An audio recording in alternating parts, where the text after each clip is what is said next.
Parliament, Honorable Shandana Kulzar Khan, Member of the National Assembly of Pakistan and the Chairperson of the Commonwealth Women Parliamentarians, Honorable Dr. Zainab Gimba, Member of the National Assembly of Nigeria and Chairperson of the Commonwealth Women Parliamentarians, Africa Region, Representative Honorable Veronica Cady Sesai, Member of Parliament of Sierra Leone and the CWP representative for the West Africa region, Honorable Murray Wenger, Chief Whip of the Western Cape Provincial Parliament, members of the provincial legislatures both in South Africa and beyond our borders, representatives from the South African Legislative Sector Support, representatives from the National Conference of State Legislatures in the United States of America, members of the NGO and NPO sector.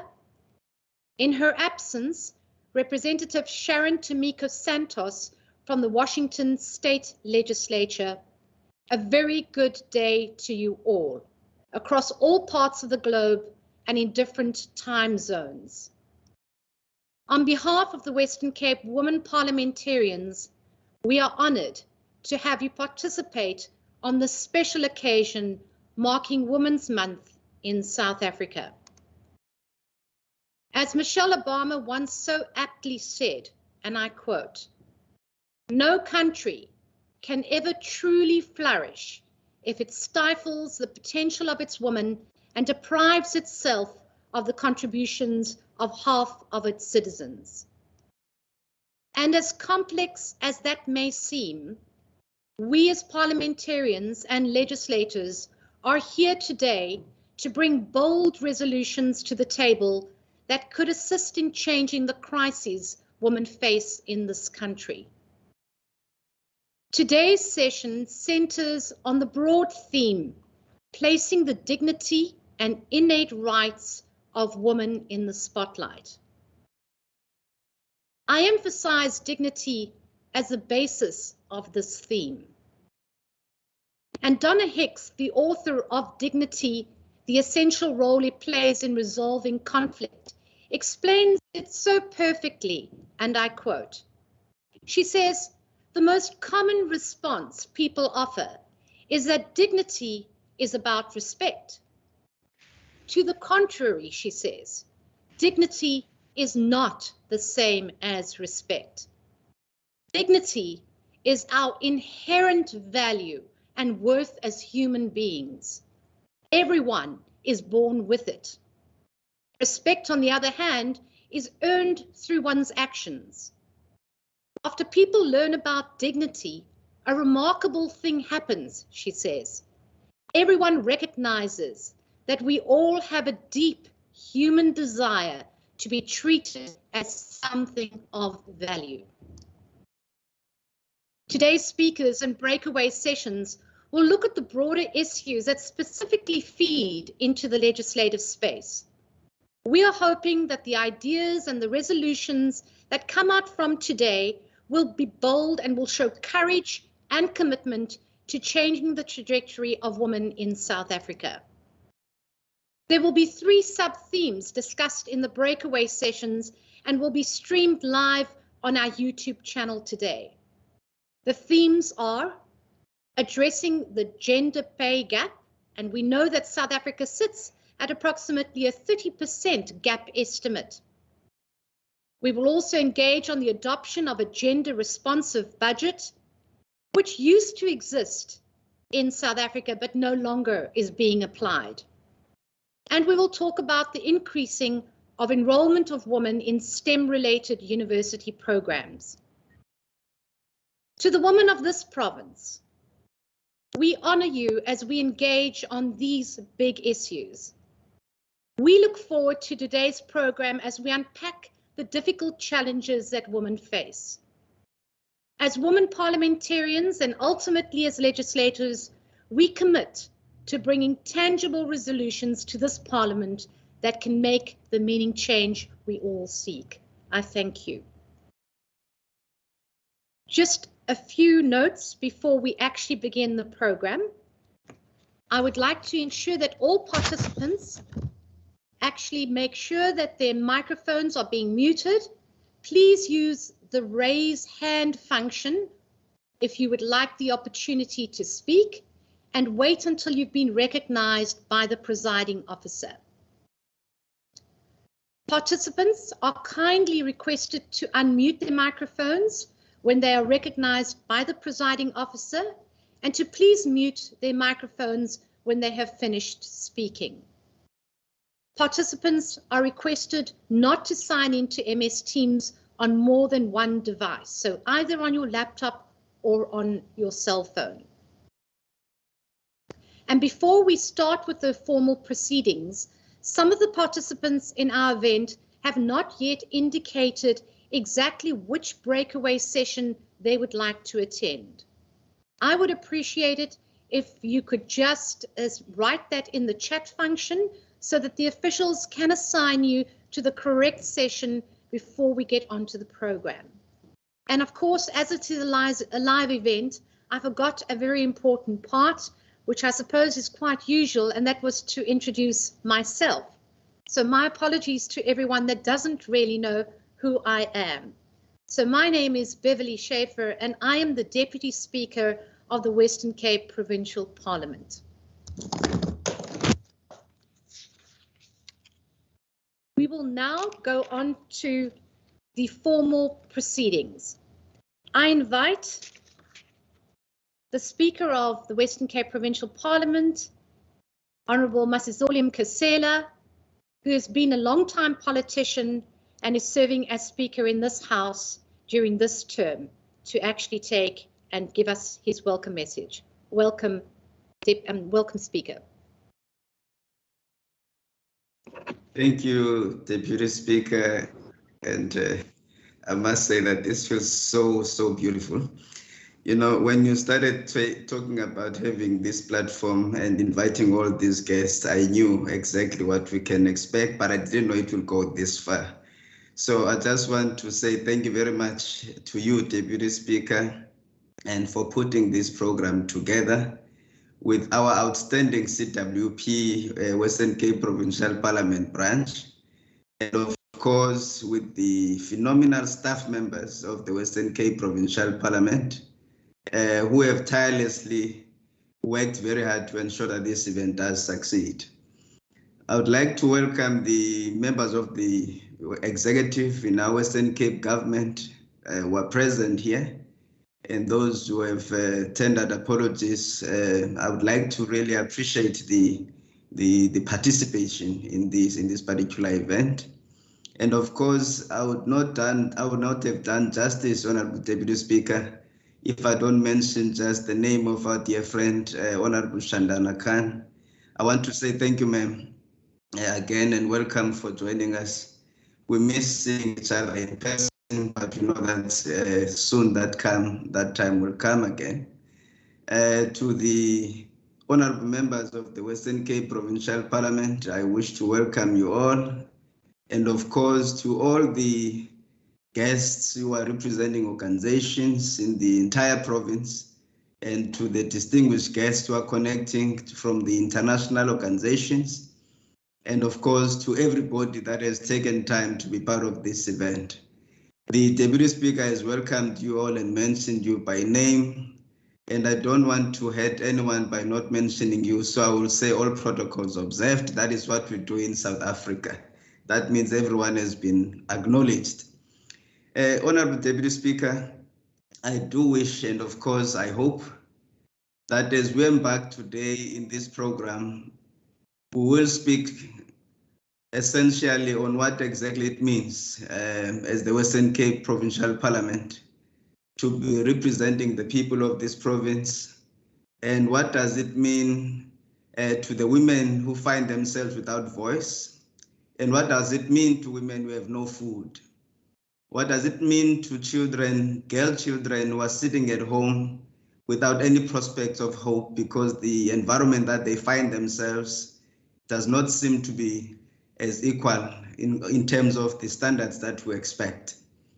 So I do expect that in terms of the Article 1 of the United Nations Universal Declaration of Human Rights, which states that all human beings are born free and equal in dignity and rights. That will be able to articulate what does this mean for the people of the Western Cape, represented by the Western Cape Provincial Parliament. The Constitution of the Republic of South Africa, Act 108 of 1996, which guarantees a full range of rights to all citizens, the rights to life, dignity, privacy, and many more. What does this mean to the people of the Western Cape as we articulate here today? Section 9, titled Equality, however, specifically protects the rights of women, Honorable Deputy Speaker, and it states that the state may not unfairly discriminate or indirectly against, directly or indirectly against anyone on one or more grounds, including race, gender, sex, pregnancy, marital status, ethnic or gender, origin, color, sexual orientation, age, disability, religion, conscience, belief, culture, language, and birth. Distinguished guests, ladies and gentlemen, the prohibition of discrimination on the grounds of gender, sex, pregnancy, marital status is deliberately intended to protect women. So the gender pay parity that the Deputy Speaker mentioned and many other issues that will be articulated here today is one of the serious inequalities that we've seen in our generation, both as humanity and of course as politicians. So we need to really find solutions, and of course in dealing with the issues of gender-based violence, femicide, the issues of rape, sexual harassment, the murder and the brutal killings that we've seen of our women in the province and nationally. Also dealing with the rights of the LGBTQIA plus communities, and of course, Honorable Deputy Speaker, the issues of homophobia are real issues. Queerphobia and transphobia are real issues. So I would like to encourage you all, as I welcome you all here today, that is this provincial parliament. We are greatly honored and really appreciate your presence here. And we do hope that you are going to engage honestly and truthfully in finding solutions to the daily challenges that confront us. And it cannot be a better moment, Deputy Speaker. This is the great time in history. In the height of COVID-19 pandemic, that this parliament has chosen to continue with this particular provincial women's parliament, which is now an international women's parliament. Don't call it anything else. It's an international women's parliament, because we've got all of these guests from everywhere, and also to appreciate what we have done to invite the other provincial parliaments, you know, the staff from other parliaments, and obviously some of our colleagues, you know, members of parliament who have been invited to participate here today. But I am very much standing here elated at the work that you have done with the CWP branch, and I think Honorable Khan will be very much pleased that the work that she started here to come and launch this branch, that this branch has done so much that it has invited all these beautiful people here on this platform. Our work is not done. We have just begun, and I can say that the Deputy Speaker and all these breakaways, you will see that there's different members of parliament who are going to be chairing some of the sessions here. It's a multi-party dimension, and it's women who come from different political dimensions, from different political backgrounds, different philosophies, but what binds these women here is the fact that we need to fight for the rights of every woman, the rights of every woman, all women in the Western Cape, and of course in ensuring that those who are professionals and those who have no school and those who are well educated do find resonance in the work that we do as the Western Cape Provincial Parliament, that we don't represent a particular grouping and leave other sectors and be elitist as this parliament. So this parliament is a parliament of all people. We speak for every woman, for all women.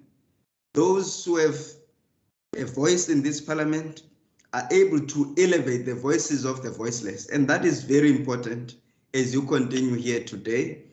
And I will not be participating in the program, and I will not be staying throughout the program, but I will stick around just to watch. All I wanted to do here was to appreciate and welcome you here. I do know that this will be a successful event. The Deputy Speaker has told me that there's nothing that is as exciting as what she has been able to work and put together with the CWP branch and our provincial parliament staff.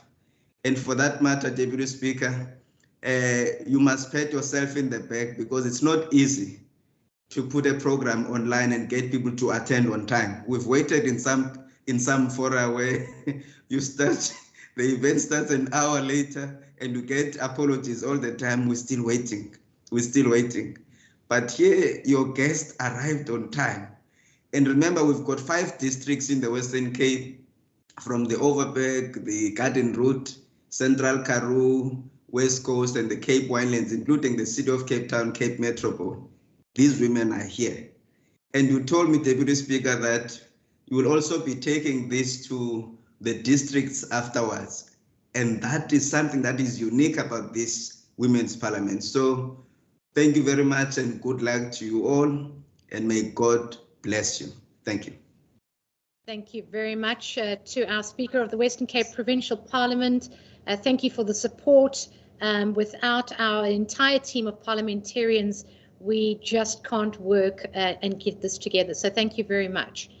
I would like to now move on to the next part of the program. Honourable Shandana Gulzar Khan is the chairperson of the Commonwealth Women Parliamentarians CWP network, and as a member of the National Assembly of Pakistan. A legal professional with extensive knowledge and experience in international trade, economic law and policy, she has written on Pakistan's first IP framework, e-commerce policy and GI law. Besides having served as Parliamentary Secretary for Commerce and Industry, Honourable Shandana chairs the Subcommittee on Agricultural Products, focusing on women farmers, workers and youth. She also heads the Parliamentary Task Force on the SDGs 5 and is helping develop Pakistan's first SDG roadmap. Part of that work is focusing on quick results for girl-child marriage restraint legislation. Honourable Shandana is also serving in committees on industry and production, privatisation and planning and development. It is my absolute honour to have Honourable Shandana Khan here this morning. Good morning. Good morning, Deputy Speaker Beverly Schaefer. I hope I'm audible to everyone. You are audible. Excellent. Thank you so much. I'm also, it's a pity the Honourable Speaker couldn't stay any longer, because it was such a pleasure to see him after what seems like a very long time. COVID feels like 7 lifetimes rolled into one. And I wanted to, at the outset, state both my gratitude for both your friendship and the way I was treated when I was in Western Cape, the invitation which was given to the CWP, the way Mr. Ahmad Patience, who I hope is here in this meeting, and the kind of things we discussed, because even though, Deputy Speaker, you invited me to the event, but, oh, great, the Speaker's here. Good to see you, Honourable Speaker. I really wanted to make the point that without male champions of gender equality, we're not going anywhere. We need male champions who believe that gender equality is beyond women's rights and human rights, and being out on the street and protesting. So for me, that in itself was an incredible experience, because I saw that if a single province in South Africa could do a turnaround so quickly, reviving the women caucus, the CWP branch of the Western Cape, it could not have been possible. That's not to take strength away from you, Honourable Beverly Schaefer, but to say that the fact that the speaker stood behind you was visible to all of us observing from CWP and CPA based in London. So thank you all. Also, it's a pleasure to see my friend, Honorable Dr. Zainab Gimba here. She is the chair of CWP Africa. She's also the vice chair of CWP International. And I think it's a rather good day for me. I don't know if I mentioned to you, I nearly didn't make it to our meeting today. As we speak, I'm in Zambia as an electoral monitor for the Commonwealth. And we've been experiencing Wi-Fi blackouts and internet blackouts since yesterday afternoon. So right now I am on an illegal app called a VPN, just because I had to attend this meeting. But it's a pleasure. Thank you all for inviting me today. Thank you for keeping the CWP in the loop, because I find that perhaps when it comes to resolving women parliamentarians' issues, women staffer issues, and women's issues overall, we're 50% of the population. We may not be 50% of parliaments, but we are 50% of all national populations. And so until and unless we're made a priority by those who work with us, who sit with us, and as I mentioned, your Honourable Speaker of the Western Cape Province, things will not go very far. As discussed previously, Honourable Deputy Speaker, I would like to focus on a couple of things. And since I'm here at this event, request for help both from CWP Africa and from South African parliaments as a whole. You're aware that because of this pandemic, the world has shifted gears rapidly, and coping has been mentally difficult because we were in a certain comfort zone where men were bad, women were good, corporations were bad, NGOs were good. All that has flown out of the window during the pandemic. And we've been forced to, sorry, I think somebody's speaker's on. And so this pandemic has forced us to look at problems in a different way, because in some sense, we don't have the time. We just don't have the time to wait and see what happens in the next electoral cycle. We all know very well that women's development issues, I will not call them human rights issues, I'll call them development issues, are closely linked to electoral finance. That is the bottom line for me. That is what I have observed. If as a woman you don't bring value to the table in your constituency, in your electoral system, then your issues will also not make it to the decision-making table. They will not make it to the finance ministry. So, given how the four topics you have picked today, and I find them incredibly important. You're talking about LGBTQ, you're talking about women in STEM, which is science, technology, mathematics, engineering. You're also talking about the gender pay gap, and you're also talking about gender-sensitive budgeting. Now, I guess in some sense I'll be politically incorrect, but I guess it's important to set out at the outset that women in STEM is not a politically correct subject. People don't want to talk about it because these are hidden biases. Why would anyone talk about women in science and technology? There are no barriers to science and technology for women. Where are they? Show us the barriers. But when you look at the supply chain of how women start as a little girl from the day she gets to parliament or to her office or to her bank or to her as a nursing hospital, women will face countless barriers that men may also face, but you'll face it at a disproportional strength. So first, yourself as a woman worthy of being accepted in your workspace, and then you have to prove yourself as a professional worthy of being in that space. My male colleagues don't have to do that.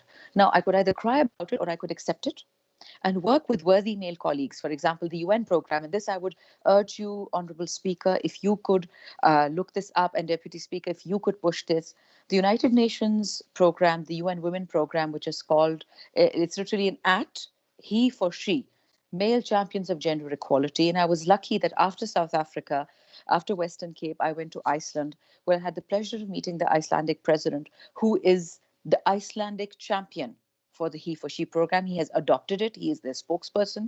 And as the joke goes, I have a mother, he said, I have a wife and I have 3 daughters. So there is no way I cannot champion for their equality. And so if the Western Cape Parliament could start with this and spread to all of the rest of South Africa, and also request you, Honorable Dr. Zainab Gimba, if you could champion this, talk to CPA Africa that let every male speaker, every male deputy speaker become the spokesperson and the point person for the He for She program of UN Women. That is my first request from the CWP International side to everyone. That is important. You will see the progress you'll make. It will be very quick. Number 2, I would recommend everyone to read the papers that have been prepared by the Western Cape Parliament. They're very well written papers. They're self-explanatory. They explain a lot of things about what is going wrong and what are the quick solutions. Because I think in the pandemic, what we cannot afford to do as a global sisterhood is to wait for others to give us the solutions. We'll have to create them. And there's nothing wrong in that. If we're being asked to step up, we asked for power. Now we've been given power. Let's exercise it. My third request to you today is that the Commonwealth women parliamentarians, both me and Honorable Dr. Zainab Gimba, we worked very hard over the last 2 years since we took office to produce products, to produce documents, to produce policies that would help the entire women in the Commonwealth. Now, since our election was September, October 2019, and the COVID lockdown started happening as early as January and February 2020, we didn't have much time to get any work done because travel was required, meetings were required. So what we've done in that time is we've released 3 important things. We did modules with the IPU, which were focusing on SDG 5, Sustainable Development Goal 5, which is part of the Agenda 2030. And those videos are for male parliamentarians to understand what does it mean to advance women's equality and empowerment in a political context. We've also produced, in collaboration with the APF, the sister version of CWP, the Francophonie, we got guidelines from them on anti-harassment. And I have to thank you, Honorable Schaefer, that if you recall, you had mentioned to me while I was in the Western Cape that female staffers of the Western Cape wanted to meet with me to discuss. And one question which they put to me, which I found heartbreaking at one point, they said, Madam, if you cannot protect, me being CWP, women staffers in the Western Cape, how can you expect to protect the country? How can you expect to protect the continent? And that hit me really hard. And so we teamed up with APF. We got the Quebec anti-harassment guidelines. And now we have sent those approved guidelines as per CWP vetting. And 180 different branches of of Commonwealth Parliaments have those guidelines. So I would request, through your good office's speaker, through your good office's deputy speaker, to ensure that those guidelines are adopted in all of South Africa by each parliament separately. And once those are done, they are actually, because it's not a legislative piece that you have to do, it's a policy document that will come into all contracts for all women that are hired by your parliament. So not only women parliamentarians, but also female and even junior male staffers who might be victims of targeted harassment. They have protection, statutory protection through their contracts. The third thing that CWP, Dr. Zainab Gimba and I did was creating a gender sensitization toolkit with our lovely team in London, which is Benit, James, Aksa. And we were incredibly lucky that we got Dr. Sarah Childs, who's an expert on women parliamentarian issues. That is a toolkit, again, which all of CWP Africa, as well as Western Cape, could be the starting point to adopt those policy guidelines and actually have a roadshow in your parliament, sensitizing both female and we know that there is the female patriarchy as well. It's not just, man is not the enemy. We have patriarchy, which is settled in our bones. So if we could adopt those guidelines, run those through, it's COVID times, people don't have much to do. That's not to say parliamentarians are not working, but those 3 things would be so useful as a concrete follow on from what we discussed in Western Cape for what has been happening in CWP International, and let Africa lead as always. Because I have to say, Dr. Zainab Gimba was kind. She invited me to Arusha in October 2019, right after our election, where I observed CWP Africa in action. And I have to say, I'm very impressed. CWP, at present, we're working on a constitution, but we don't have CWP Africa does. CWP Africa does. So I would request everyone here today that given that you are miles ahead of many of us in the Commonwealth, ahead of 180 different parliaments, be the first to adopt these. I'll be incredibly grateful. And perhaps final word on gender budgeting and the pay gap. I think it's high time we recognize that it's one thing to protect women from violence, another to give them political rights, another to give them human rights. But till women don't have financial inclusivity in our policy, in our finance ministry, in our national budgets, I'm afraid the game is going to stay where it is. And I don't know if you remember, I've been following the feminist movement in the United States for many years.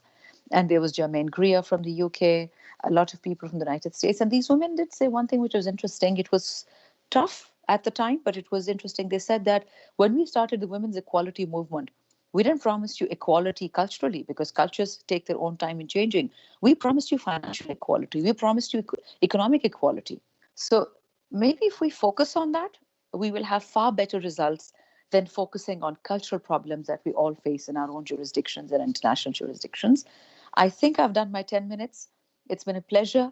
Thank you all for being a lovely group of people to talk to. I will stay online, but you'll not be able to see me because, as I said, I'm working on a VPN and I'm headed for the airport in about half an hour.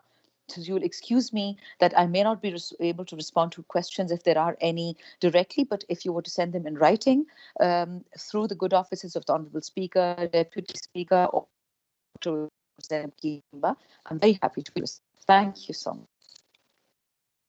Thank you very much, Honourable Khan. Before you go and before you switch your screen off, I would just like to recognise Premier Alan Winde, who's very kindly and has made some time to actually log on, Honourable Khan. So he's here while you have been speaking, and I thank him for making some time to be able to do that. Really a great pleasure. Thank you, Premier. That means a lot, and I know that Honourable Khan feels the same way, and I know you are a great proponent for women's rights and women equality. So thank you very, very much.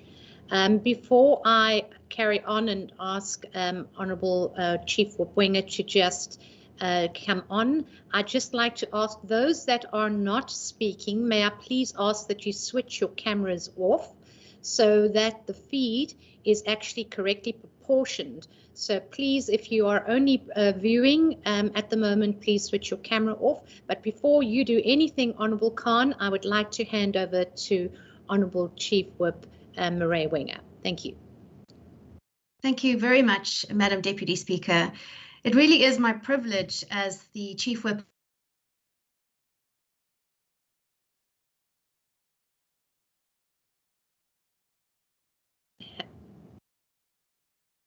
Have we lost Honourable Winger? It seems we have. If I can just ask the IT staff. Honourable Winger, are you there? Am I back online? Yes, would you start again? There we are, my apologies.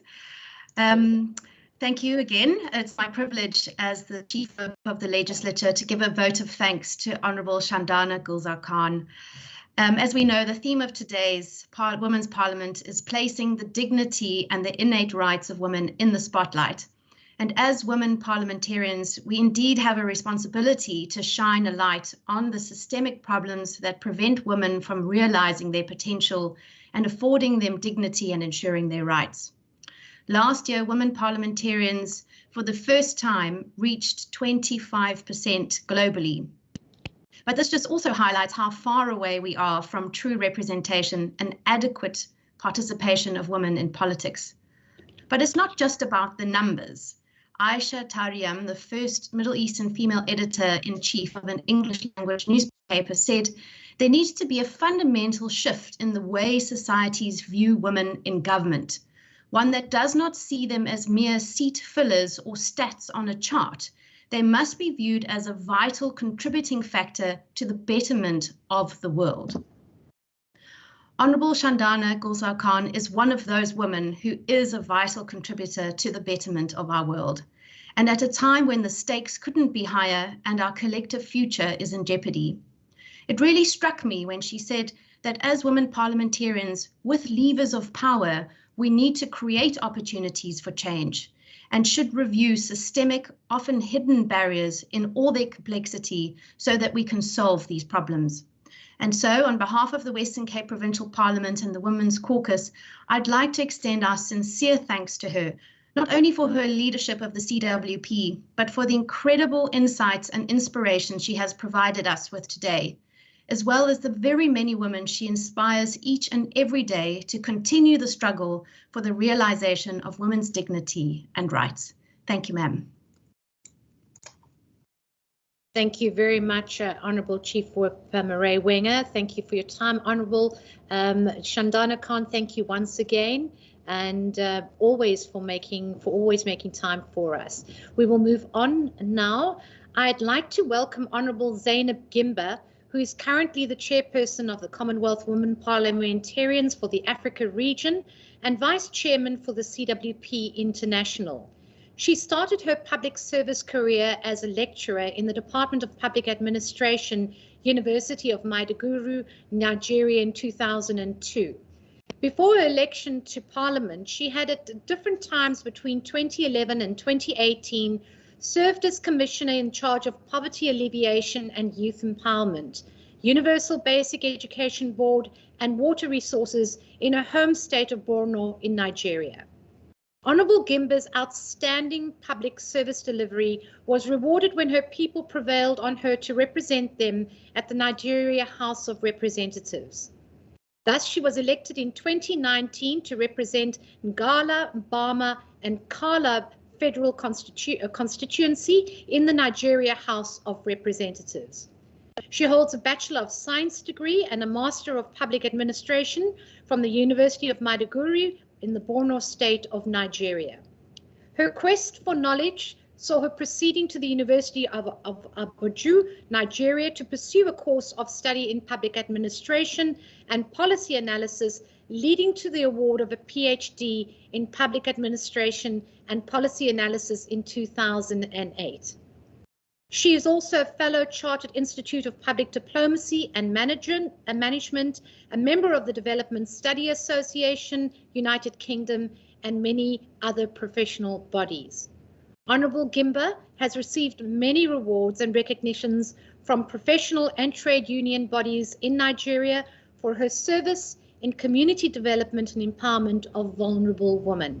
In her few years as Member of Parliament, Honourable Gimba has demonstrated keen interest and promotion of gender-related issues. Honourable Gimba, it is a great privilege to have you here this morning. Good morning. Morning. Thank you so much, Honourable Deputy Speaker, Babili Skipper, and all other participants. Thank you. And I should thank Honourable Shandana, my chair, for having her time to be present at this all-important program. Am I audible? You are audible and you may proceed. Thank you. Okay. Well, before I go into my brief presentation, I would like us to pay tribute to our late chairperson, late Her Excellency Honorable Lifaka Majua, who we lost this year, and I think we should have a minute silence for her. This is the first time we are meeting in such a forum. I was at her burial representing CPA, and I think she deserves to have a minute of silence.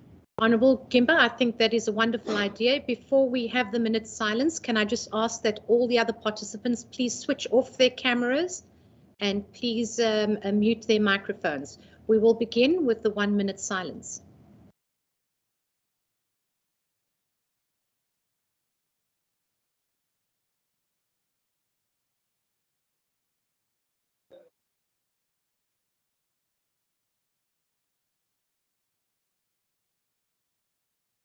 Thank you. Over to you, Honourable Gimba.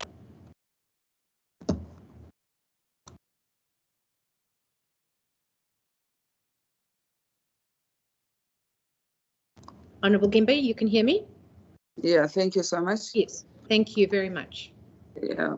Well, I'm happy to be with in your mix today because the promotion of dignity of women is the promotion of human rights.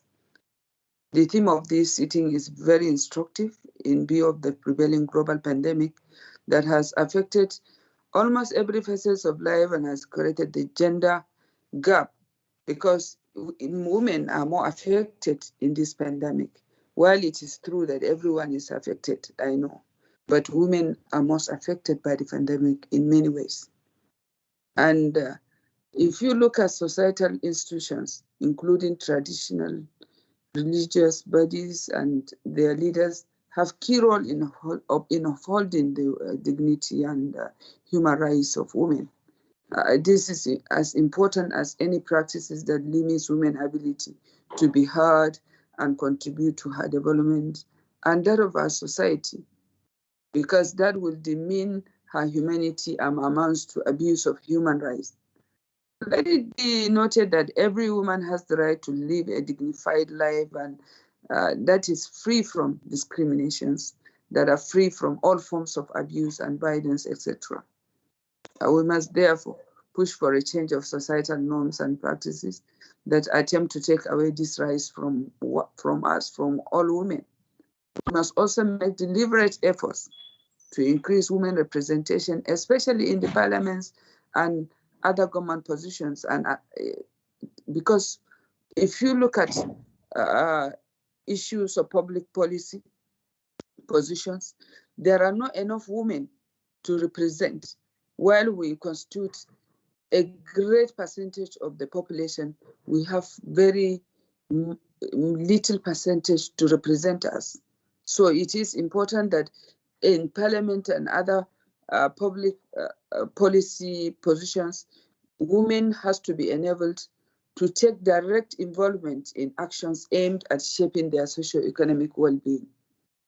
I just want to give an example. For instance, in Nigeria, the yearly budget has been lacking in many specific provisions for the women of gender-related issues, as it generalizes its provisions irrespective of inherent peculiarities. A gender-based budgeting does not mean creating a separate budget, but one that improves transparency, participation, and gender analysis of national budgets. Our budget assumes everyone is carried along. For instance, a gender-sensitive budget for a ministry should show how allocation of total budget is made and how such allocation benefits women and men, girls and boys in a given society. Essentially, national budget should benefit everyone, but it is not like that. So these are one of the issues I just want to bring, because I'm sure in every part of the world, it is just something similar that is happening.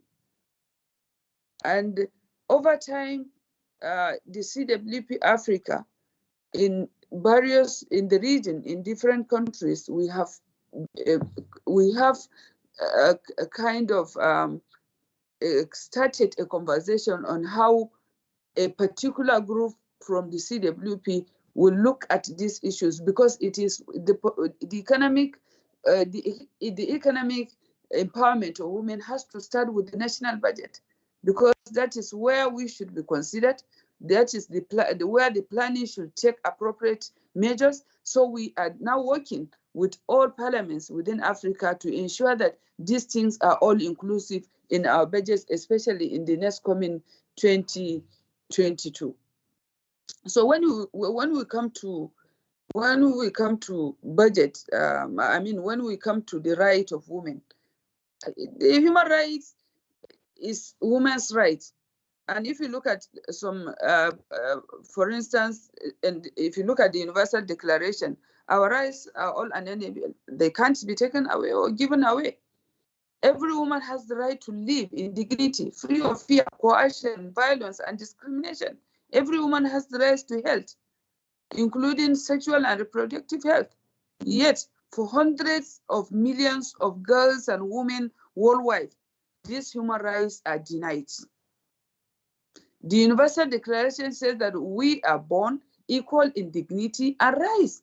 This is dignity that we have, which entitles us to this rights, is also inalienable. Numerous international and regional instruments have drawn attention to gender-related dimensions of human rights issues, the most important being the UN Convention on the Elimination of All Forms of Discrimination Against Women, adopted in 1979. Participants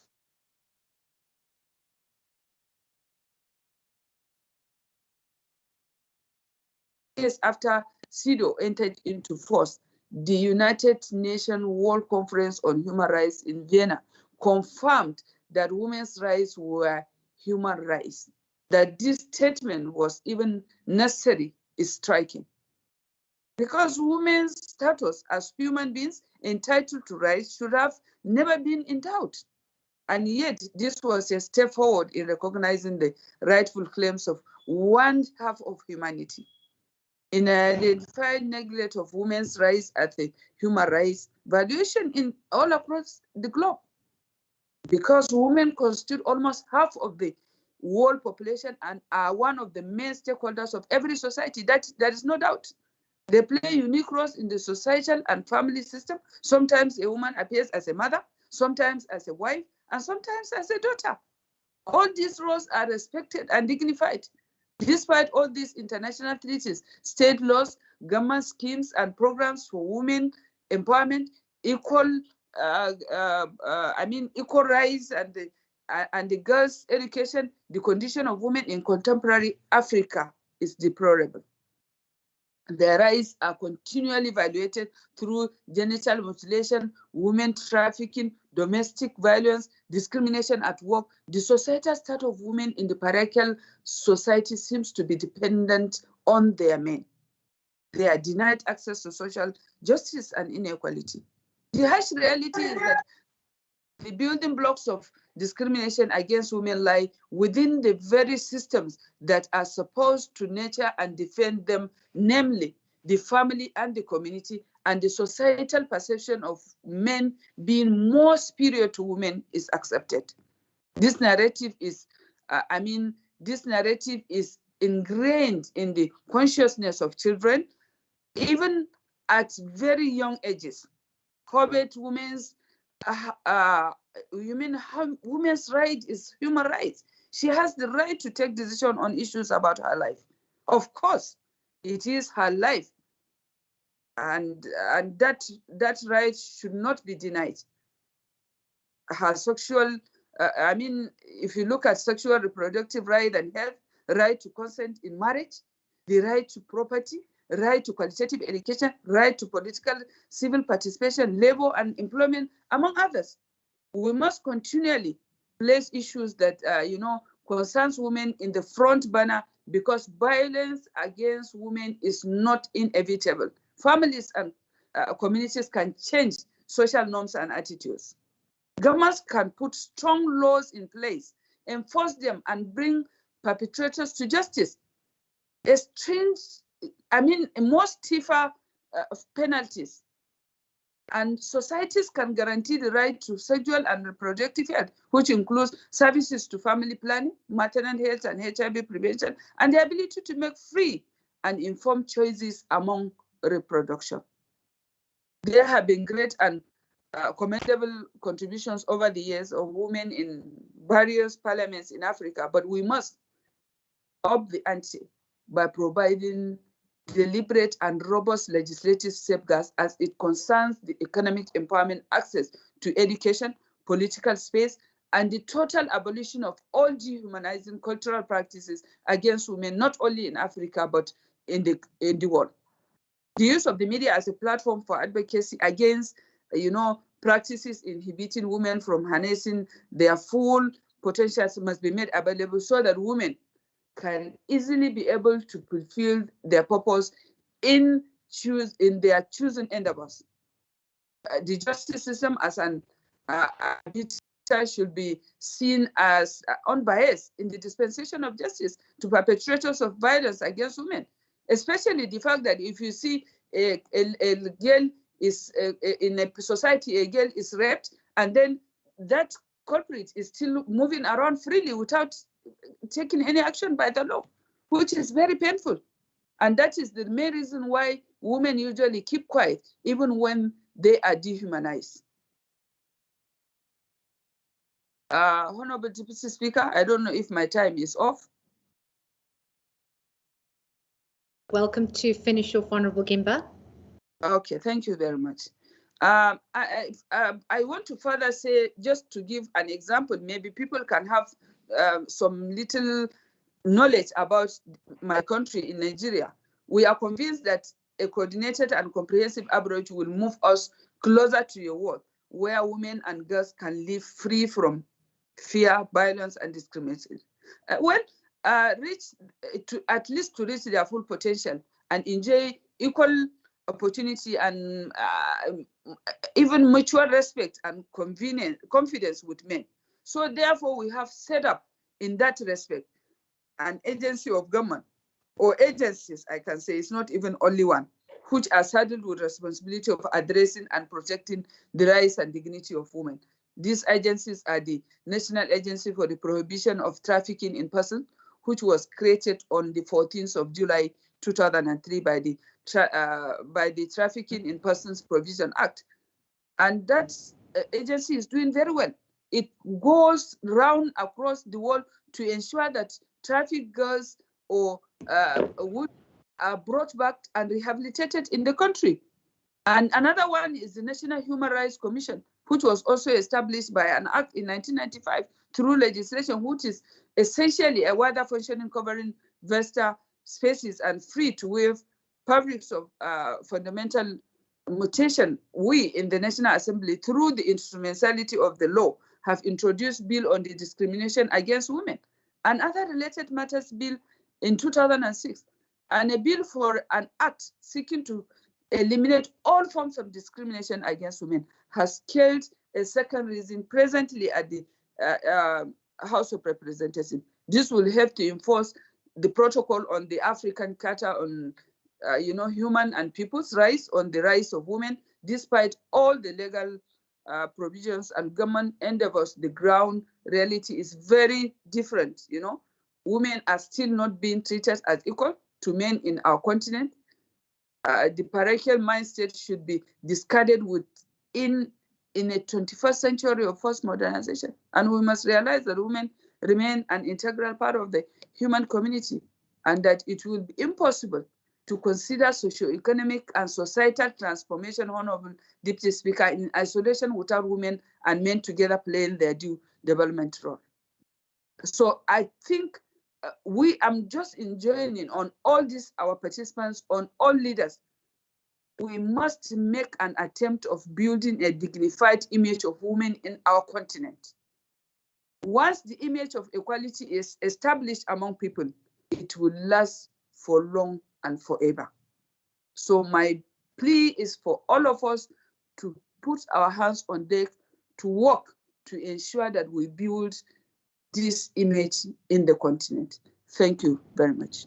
Thank you very much, Honourable Gemba. Some very important words there. But I would like to invite, before you close your screen, I would like to invite Honourable Naomi Nkondlo to be giving her vote of thanks on behalf of the Western Cape Provincial Parliament. Honourable Nkondlo, are you there? There you go. Thank you, Deputy Speaker. Let me also greet and thank this opportunity.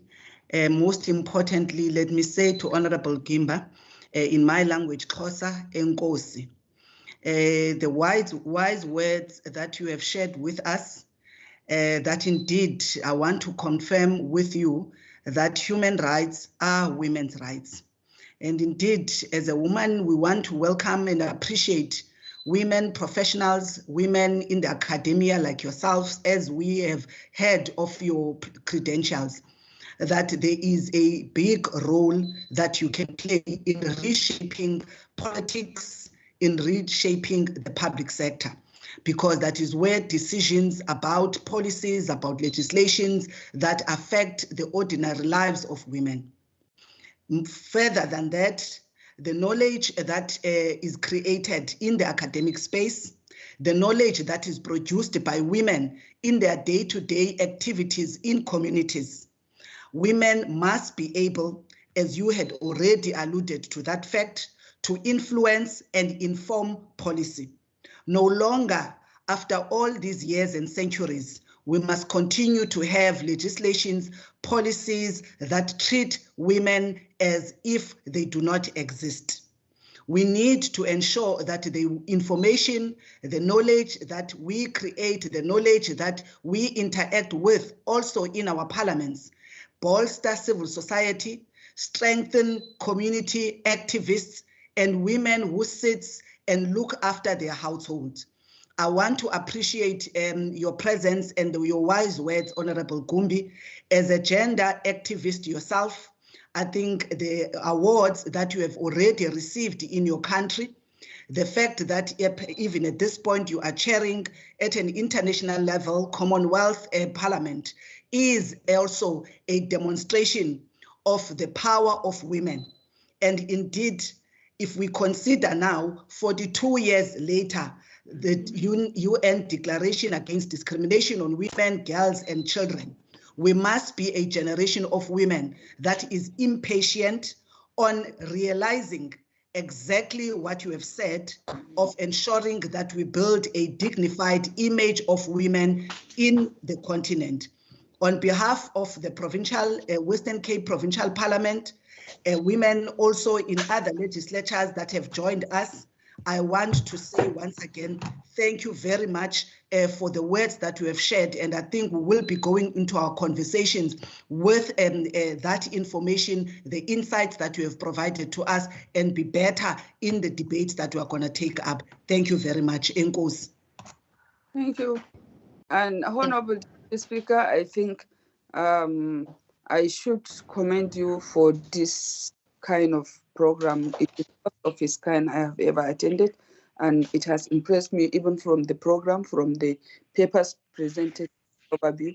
And I think I must confess to you that I have taken it from today to encourage other parliaments to have similar things, and will also enjoin on you for your insight, for your help, for your support while we work in other parliaments in Africa.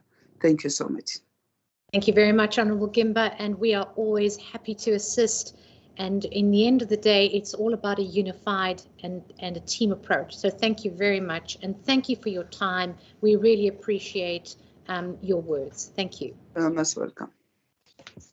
I now would like to welcome the representative Ms. Sharon Santos from the Democratic member as a member of the Washington State Legislature. She was a community activist for more than 40 years. Sharon Tamika Santos was elected to the Washington State House of Representatives in 1998. Representative Santos chairs the House Education Committee and serves on the House Capital Budget Committee and Consumer Protection and Business Committee. She also serves appointments to the Washington State Education Opportunity Gap, Accountability and Oversight Committees, the Every Student Succeeds Act Consolidated Plan Team, and the Financial Education Public-Private Partnership. Her legislative proposals reflect her strong advocacy for providing quality early learning programs for young kids, ensuring a well-trained educator workforce, and closing the opportunity gap. Representative Santos believes Washington State must strive for providing education excellence and opportunities for all students to learn. Outside of her education, her key policy interests include civil rights, women's rights, economic and environmental justice, affordable housing, and quality public education. She believes in providing level playing fields that allow those who work hard to succeed. Representative Santos has served on dozens of boards and foundations, including the Boys and Girls Clubs in the King County, National Asian Pacific American Women's Forum, and the University of Washington Business and Economic Development Program Board of Ambassadors. She has received numerous awards for her legislative and community work, including the Kip Takuda Community Leadership Award from the Asian Pacific Islander Community Leadership Foundation and the Leadership and Vision Award from Junior Achievement of Washington. A graduate of the Evergreen State College and Northeastern University, Ms. Santos has worked in the banking industry on staff to local public elected officials and in senior management positions for non-profit organizations. Due to the time difference, the immense time difference, Ms. Representative Santos has very kindly done a pre-recording address for us to view. Thank you very much, Ms. Santos. Over to the IT.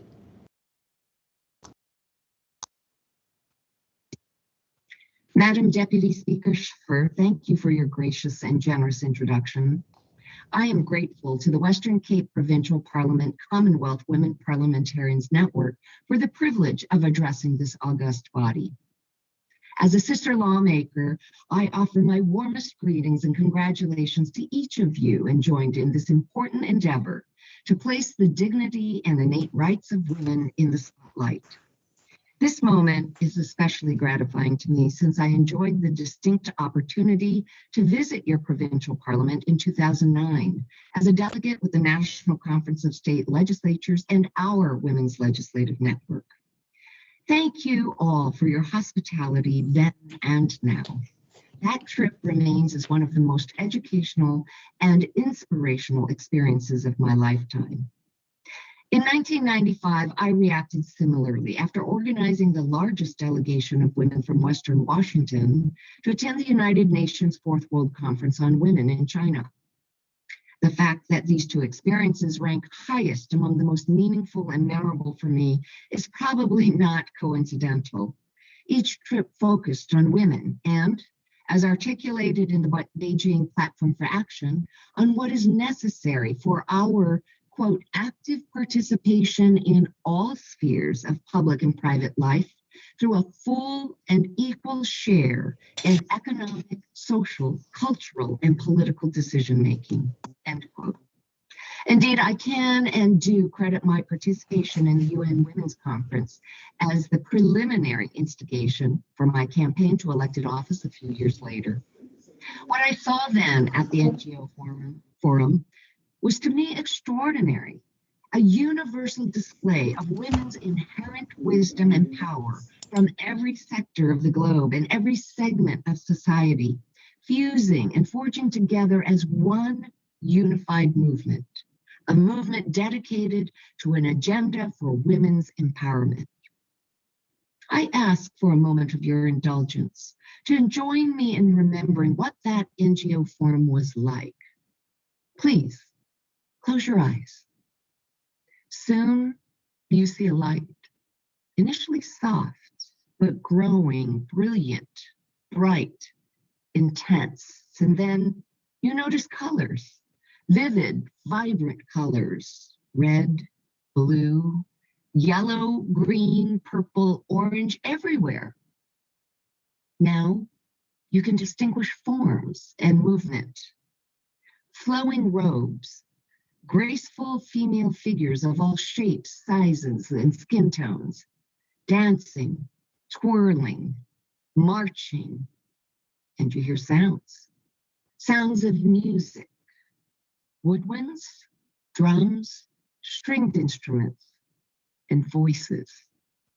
First one, then several, and finally hundreds, no thousands of voices of women talking, singing, laughing, shouting, all at the same time.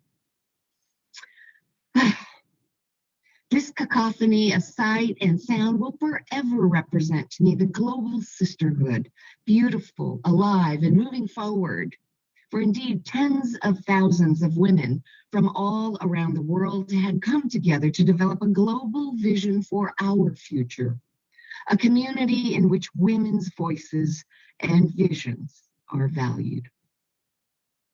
What I see now, represented in the agenda of your Women's Parliament, is a continuation, the ongoing expression of this movement, our movement, to center the intrinsic dignity and the innate rights of women and girls in the policies, practices, and laws of the Western Cape Province, shaping your beautiful part of the world into a place where women's voices and visions are valued. And I am filled with gratitude and immense excitement for you and for the promise which this day holds. I'm excited because the policies you will be discussing this afternoon are as real and as relevant to women in Washington State as they are to women in Western Cape Province.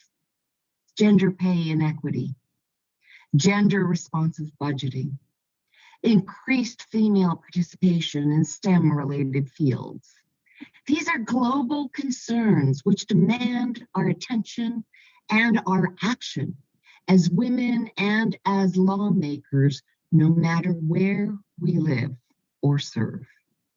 Since I serve as the chairwoman of education for my legislative chamber, I am especially interested in our shared concern about disproportionality in educational outcomes for girls and other marginalized groups of students, not only as a matter of equity, but as a fundamental national security strategy. Because in the 21st century, the welfare of our peoples and our nations will require the full participation of each and every person among us. Our education systems are, after all, the pipeline to our economic systems. Still, old beliefs and ways of working cling stubbornly to these systems. What we recognize today is institutional bias. How do we demolish these barriers which impede the advancement of our daughters' and granddaughters' broader educational endeavors?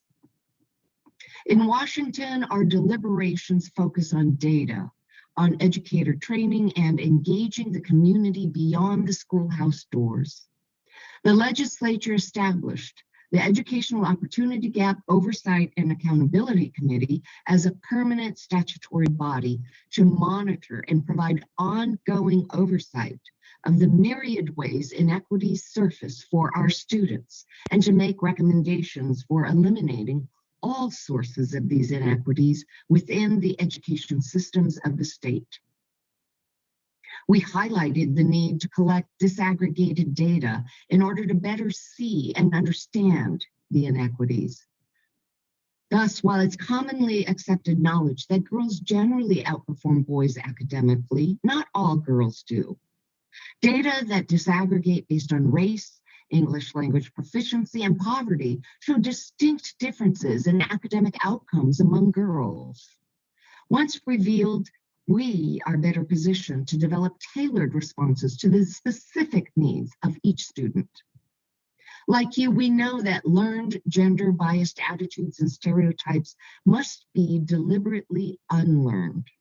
So we require the adoption of equity, culture, diversity, and inclusion competency standards for our educators and staff who work with students.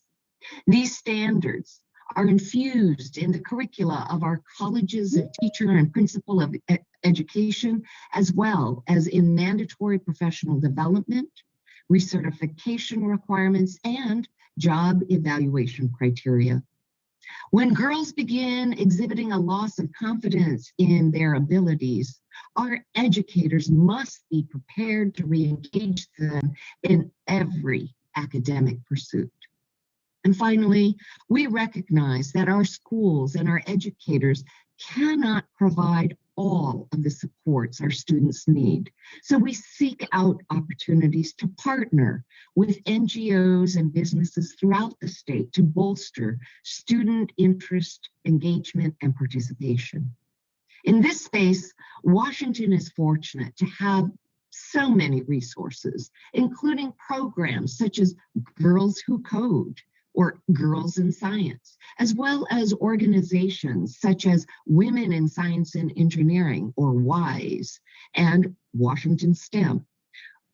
These organizations help provide girls with opportunities as well as mentors, because as we often note, you cannot be what you cannot see.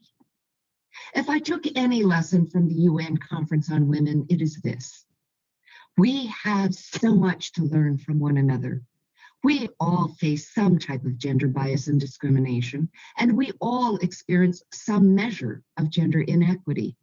And while specific solutions and responses may not always translate well from one country or cultural setting to another, we can nevertheless seek to improve awareness and understanding of our common problems as we work collectively toward our universal goals. I look forward to learning more from you about the substance of your conversations that carry forward from this conference. I know you do and will have much to share. Thank you once more for this incredible opportunity to address you today and for your kind attention to my comments about our role and responsibility as women lawmakers to lift up the voices, visions, and values of our mothers, our sisters, and our daughters in our regions and in our countries and in every continent of this world. Your work inspires me. You inspire me. I am instantly transported back in time to my first and so far only visit to your country, and to a farewell dinner held to commemorate the exchange of ideas, experiences, and concerns of women by women, legislators from America and parliamentarians from South Africa. At the conclusion of the evening meal, the speaker rose as if to offer a toast or a speech. Instead, she spoke a few words in her mother tongue, and she began to sing a jubilant, rhythmic tune.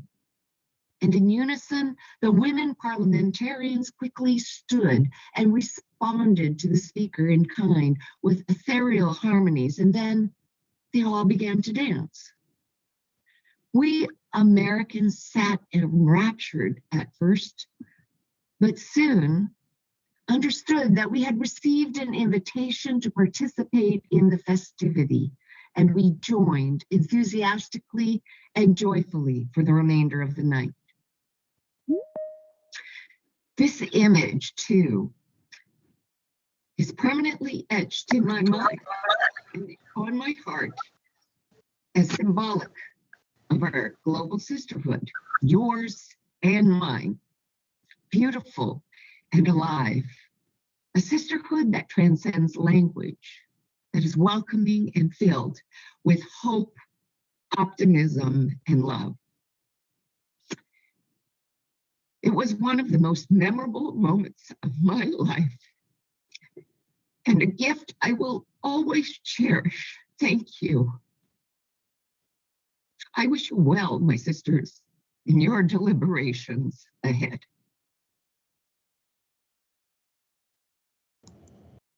Thank you very much, Representative Santos. I had to take a big swallow there. I'm going to immediately call up Honourable Deirdre Bartman to give her vote of thanks to Representative Santos. Please may I ask that our guests switch off their cameras. Ms. Michelia, if you can switch your camera off, please, for the sake of the streaming. Thank you very much. Thank you, Deputy Speaker.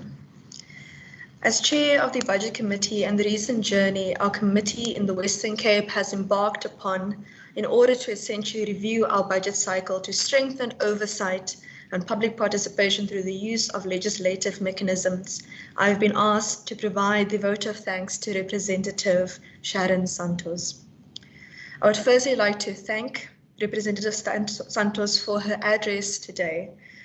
It has been moving and inspiring. Her advocacy for the provision of quality early learning programs, a well-trained educator workforce, and closing the gap is testimony to her dedication towards women's rights and the advancement thereof. I wholeheartedly agree with Representative Santos' statement that we need to wholeheartedly have the participation of women within our respective economies, and that this requires what she classified as a unified movement based on the cacophony of sisterhood. It is time that our governments and our treasury departments put their money where their mouths are, and your presence and participation in this conference is much appreciated, and we look forward to the use of your guidance and lessons received today to continue the fight towards gender equality within our lifetime. Thank you. Thank you very much, Ms. Bartman, much appreciated. And once again, a big thank you to Representative Santos. Before we continue, can I just ask that those members that are online and guests who have not yet in the chat function indicated which breakaway group they would like to be on, if they could do so now as we get closer and closer to the breakaway sessions. I'd like to move on to the program and welcome the Minister of Social Development, Honourable Member Shana Fernandes. She was appointed to her current role in 2019. Honourable Member Fernandes has served as Speaker of the Western Cape Provincial Parliament from 2014 to 2019, and prior to a political career, she enjoyed a 30-year career in 3 of South Africa's 4 largest banks.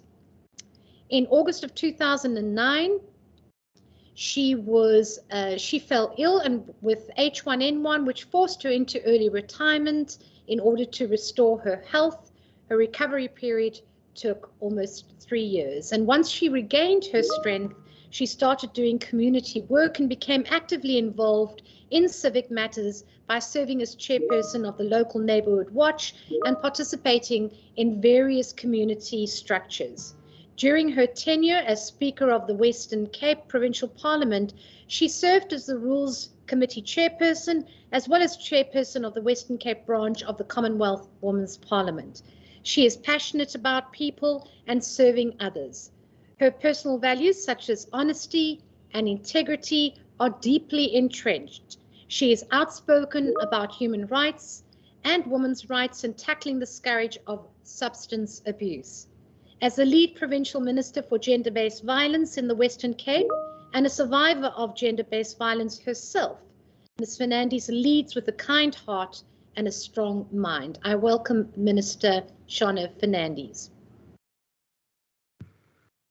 If I could just ask that other members switch their cameras off. Thank you very much.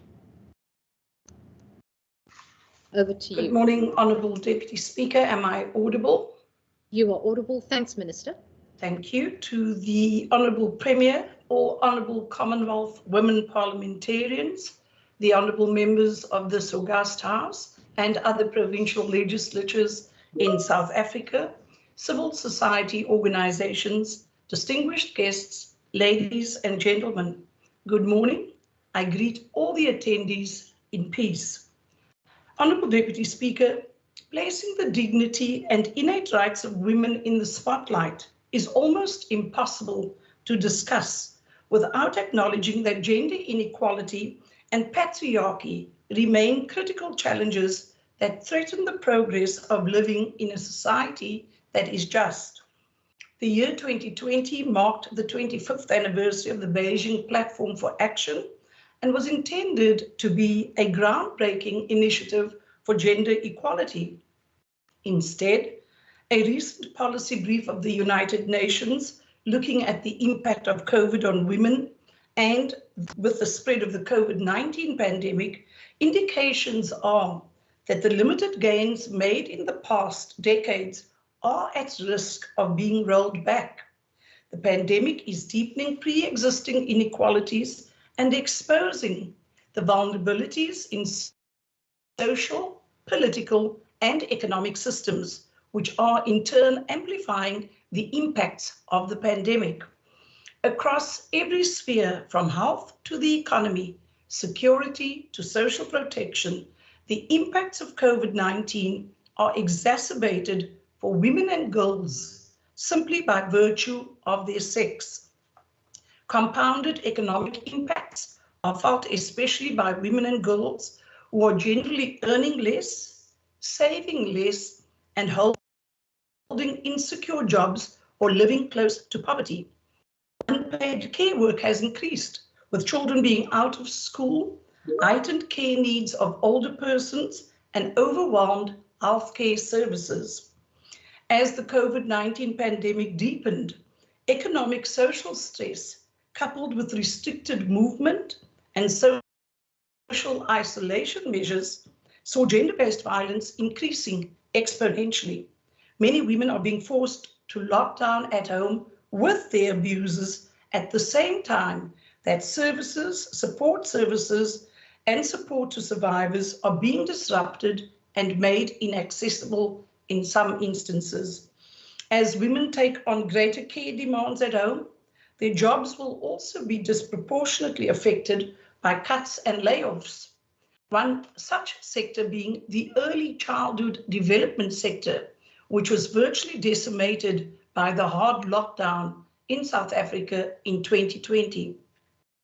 Such impacts, Deputy Speaker, risk rolling back the already fragile gains made in female labour force participation, limiting women's ability to support themselves and their families, especially for female-headed households.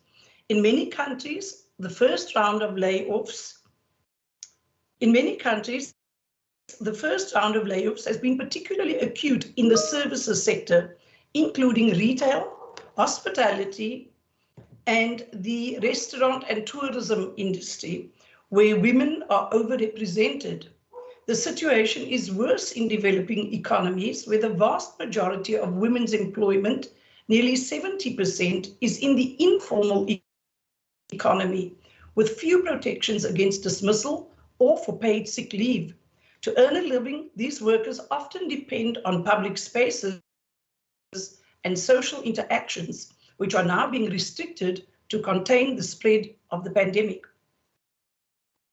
Honourable Deputy Speaker, as legislatures, government officials, and individuals who have a seat at the table, the decision-making table, we owe it to every woman on this platform and in society to bring the challenges and injustices facing women squarely into the public domain, as well as ensuring that decisions are made through a gender lens and that the voices and concerns of women are considered and embedded in the policy-making process. Honourable Deputy Speaker, everything we do during and after the COVID-19 crisis must aim to build more equal, inclusive, and sustainable economies and societies. This is perhaps the clearest lesson emerging from the pandemic. This includes gender-responsive economic and social policies and placing women's economic lives at the heart of the pandemic response and recovery plans. Beyond this, the whole range of economic policies for both immediate response and long-term recovery need to be designed and implemented with a gender lens. This includes the removal of barriers that prevent full involvement of women in economic activities, equal pay and equal opportunities, financing for women entrepreneurs, and mechanisms to promote women's self-employment. Such economic responses would include both the public and private sectors. Equally, narrowing gender-based education gaps and ensuring women remain in and expand their participation in the formal labour market will play a significant role in providing many economies with the capacity to rebound with stronger, more equitable and sustainable growth. The COVID-19 global crisis has made starkly visible the fact that the world's formal economies and the maintenance of our daily lives are built on the invisible and unpaid labour of women and girls. With children out of school, intensified care needs of older persons and ill family members, and an overwhelmed health service, the demands for care work in COVID-19 world have intensified exponentially. And the unpaid care economy is therefore a critical mainstay of the COVID-19 response. Honourable Deputy Speaker, there are gross imbalances in the gender distribution of unpaid care work. Before COVID-19 became a universal or global pandemic, women were doing 3 times as much unpaid work as men and domestic work as men. And this unseen economy has real impacts on the formal economy and women's lives. In the context of the pandemic, the increased demand for care work is deepening already existing inequalities in the gender division of labour. The less visible parts of the care economy are coming under increasing strain, but remain unaccounted for in the economic response. Honourable Deputy Speaker, placing women and girls at the centre of economies will fundamentally drive better and more sustainable development outcomes for all. It will support a more rapid recovery and place us back on track to achieve the Sustainable Development Goals. Honourable Deputy Speaker, we need to be both intentional and practical in addressing gender equality or inequality, especially during this COVID pandemic. And some key aspects of the work that we are seized with as the Western Cape government include, but are not limited to, a citizen-focused recovery plan that is underpinned by 4 key pillars. The first key pillar is our COVID health response, which is spearheaded by the Honourable Minister Mbombo, who will be addressing this platform. The other 3 pillars are jobs, safety, and well-being and dignity, which has expanded to include an interministerial faith-based organisation forum, and more recently, the establishment of a forum to focus on the issues of mental health, which is emerging globally as the next focus area. As a government, we have adopted a 365-day focus on gender-based violence. As the Minister tasked to lead gender-based violence in the province, we have established an internal transversal GBV forum where every department is represented by a gender champion. The role of the forum is to create awareness and facilitate an understanding of gender equality, gender equity, and gender-based violence, amongst others, in an effort to shift behaviour and the culture within government. We will also be focusing on the elimination of violence and harassment in the world of work as per Convention number 190 of the International Labour Convention. Deputy Speaker, I'm also proud to announce that next Friday, the 20th of August, we will be launching a series of webinars titled Courageous Conversations, and our very first webinar will be led by our Premier, Alan Windy, who is a firm proponent for women's rights, and I am extremely pleased to see that we are starting to create and make that progress that is required to bring our male colleagues, counterparts on board as the fight for gender equality and the goal includes both men and women. Honourable Deputy Speaker, in closing, if we are to address the injustices faced by women in South African society and globally, we are all required to contribute. Whatever role you play and wherever you find yourself, a member of a family, a leader in your community, a holder of public office, you must make every effort to promote the rights and dignity of all individuals, but especially those of women. We all need to be united in placing the dignity and innate rights of women in the spotlight. And the COVID-19 pandemic allows us the opportunity to reset our moral compass globally and to focus on building a just society. I thank you, Deputy Speaker. Thank you very much, Minister Fernandes. If you won't mind that we will give your vote of thanks after Minister Mbombo, because we do know that you will be online. Thank you very much for your time. We now move over to Dr. Norma French Mbombo, who was born and bred in Matitsane Township in East London, the Eastern Cape, South Africa. She's currently the Western Cape Health Minister, having assumed the position on January 2015, the first female ever appointed in this position in this department. Before being appointed as the Health Minister, she was the Minister at the Department of Cultural Affairs and Sports. She is a mother, a human rights activist, and a nature lover. Before entering into politics, Dr. Mbombo was an associate professor at the Faculty of Community and Health Sciences in the University of the Western Cape, South Africa. She holds a PhD in the area of gender and human rights, a master's in maternal and child health, and a bachelor's in nursing science. She previously worked in provincial and local government health departments in the Eastern Cape and KZN respectively.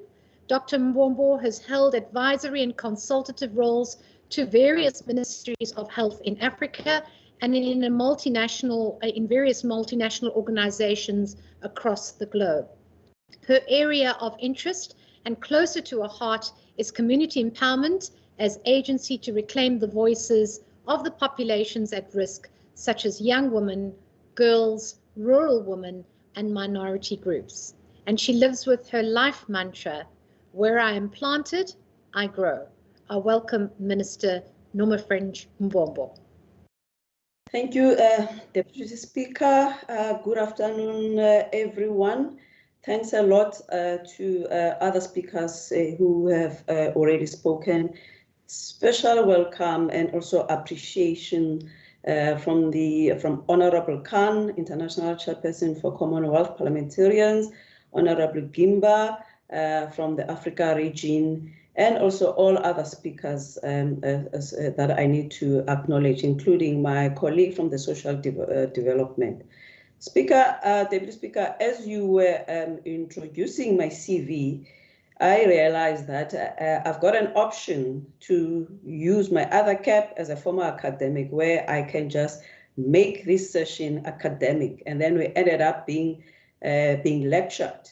Or I can use my other cap as an activist, a person who has been fighting, for the issues of women empowerment, where not only in the Western Cape or in South Africa, but in the whole of Africa, international. I've got that option.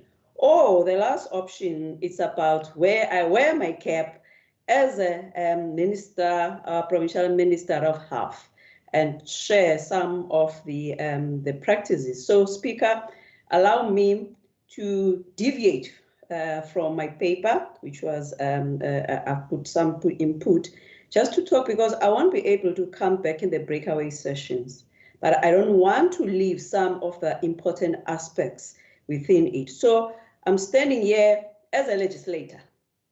So how we can be able to influence policy, and also in terms of how to influence also the legislation across, because as I indicated, we have been protesting, trying to come up with the solutions. We have been writing papers about these. There are papers there, and also thanks to some people who pave way, especially in the UN and other contributions.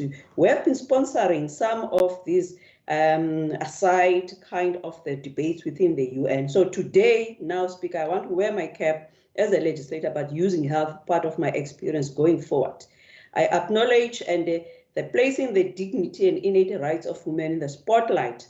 It comes at a crucial time when we are grappling and juggling with a pandemic, and also a pandemic of the COVID, in addition to some of the pandemics that we used to have, which are still with us, which is the gender-based violence. And I'm excited to see sub-themes related to the gender gap parity, women in science, technology, engineering, and also mathematics, pursuing those kind of the areas, probably also must add climate change, and also about the gender responsive budgeting. These are very crucial. Now, let me indicate in terms of why these are the crucial from the perspective of the health, using the current situation of the COVID pandemic, which is affecting the whole world. For us, we learned a lesson that this is not only about the lives as health that we need to save, but also the livelihoods. Why, Deputy Speaker? It's because we do know that what we see as a health problem, not only in regard to the COVID, but it's about the upstream factors where the social determinants of health that are beyond being managed by health, but also need to be managed elsewhere. That means the whole of society, the whole of government, the whole of the departments. So you cannot be able to create binaries, Speaker, between the lives and livelihoods, which is the health, and also about the economy. So it talks to, when we talk about one aspect of the sub-theme, gender responsive budgeting, it makes us to realize, Speaker, that currently now, whilst our budgeting has been more skewed in regard to some fewer of the diseases like HIV/AIDS at the time when it started in the 80s, 90s, it made not only South Africa, not only Western Cape, but countries throughout the world, specifically in African context and also in the parts of the Asia, where HIV/AIDS has had a huge impact, to use budgeting in regard to prioritizing some of those in regard to the risk factors. So going forward, Speaker, in the breakaway groups, let's also use the COVID as part of the budget, the responsive gender responsive budgeting, so that it filters in, because COVID, the face of the COVID is the socio-economic ills. It's no longer about a health problem. We have seen how COVID has impacted on women. Not only are the ones who are mostly infected, but also in regard on how the socio-economic ills, in terms of the challenges related to the poverty, inequality, and also unemployment. We have seen that how the most jobs that have been at risk, that have been lost, and the livelihoods that have been lost are the ones where we find that it's mostly the women who are participating. We cannot talk enough about, because it's obvious it's there, about how the health and the wealth become twins. When you have no access to food, and not even talk about the nutritious food, because that one is a luxury, to food, we do know how it impacts on your health. When you have been a millionaire or you have had access, and then you ended up losing the businesses or even losing the jobs, whilst previously you had you had medical aid to access the private, you end up not having any other options. It means that you will end up joining and clogging the health system. It does impact on us. So what COVID shows us that it impacts on you on whatever social class or whatever race, but specifically mostly around the women, because not only about the jobs in regard to the women's space, but also in regard to women as carers. 10 days isolation or quarantine, where it's where you find that in most instances that these people have to be cared for by women, cared for at home. The majority of the people who have to do that are the women. So we're talking about women who might not necessarily be positive, but as a head of household, but because also in terms of the gender constructive aspect is that by default position, they are the ones who have to be caring for the female family members, be it your own parents, be it your own family, biological family, plus also your in-laws, the sister of the sister, my sister-in-law, even the neighbors. It meant that you ended up even putting yourself at risk, because you'll be caring about other people who are positive and yet who are not positive. Also, Speaker, in regard to also to this part of it, in regard to the gender gap parity in regard to health, in as much as that in health by default, anywhere, I'm talking now as an employer, as a sector, you'll find that the majority of the healthcare professionals are women. The nurses and the doctors, even in the Western Cape, actually in this department, we have about almost 68%. It's a female-led, including myself, who's a female. So it's a female-led kind of, but you must just zoom in regard to the different professional categories. For example, the majority of the healthcare professionals are nurses, which are actually mostly women. But you look in terms of how the system, which has always been there, and it's my profession, by the way, we'll find that the issue of the not only the resources, not only the working conditions, but also in regard to the salaries and the payment, where they've always been left behind. Yet it takes about 4 years, not only to educate at the university, plus also even the training of the, for example, of the nurses. And also take into consideration the majority of the healthcare workers in the whole of South Africa who have been infected actually are mostly those in the healthcare workers, those who are nurses, who are the majority, even the females, which has been infected. But having said, speak about the gender gap, but I also want to talk about the STEM. Yes, indeed, as I indicated that we have had many of those who have been tapping the space as the women. But if you look in terms of up to the level of the seniority in regard to managing the units and all of those, but you'll find that it just changes completely, where you'll find that mostly are the men. So going forward, Speaker, is about, for us, because it's most of our employers are women, we have had many other platforms and also interventions to ensure that we are accommodative in regard to have the gender mainstreaming as part of what we do. Even when at the time in regard to who's supposed to work at home, you need to understand that when the schools are closed, ECDs are closed, and then you are a woman who will be working there at home, you will now understand that there will be times where you have to provide that space that probably maybe is assisting the little one to eat porridge. Or you can understand why now there's quite a lot of noise. Probably it's that time where everyone now, maybe it's about time, lunchtime and all of those. So those things has to be accommodative. But we also have piggyback in regard to our strength, because we have got quite a large number of scientists who are even women. Hence, we have used so much of the evidence. Actually, in South Africa, the people who have been the trendsetters in regard to the vaccination program, when we started to vaccinate healthcare workers, were the professors, Professor Glenda Gray, and also in the context of South Africa, Professor Linda Gale, who have been pioneering as women, as a scientists on their own right. So hence we have been able to use evidence and also to use data to lead us. And also currently now we are on the third wave. We are piggybacking on those programs.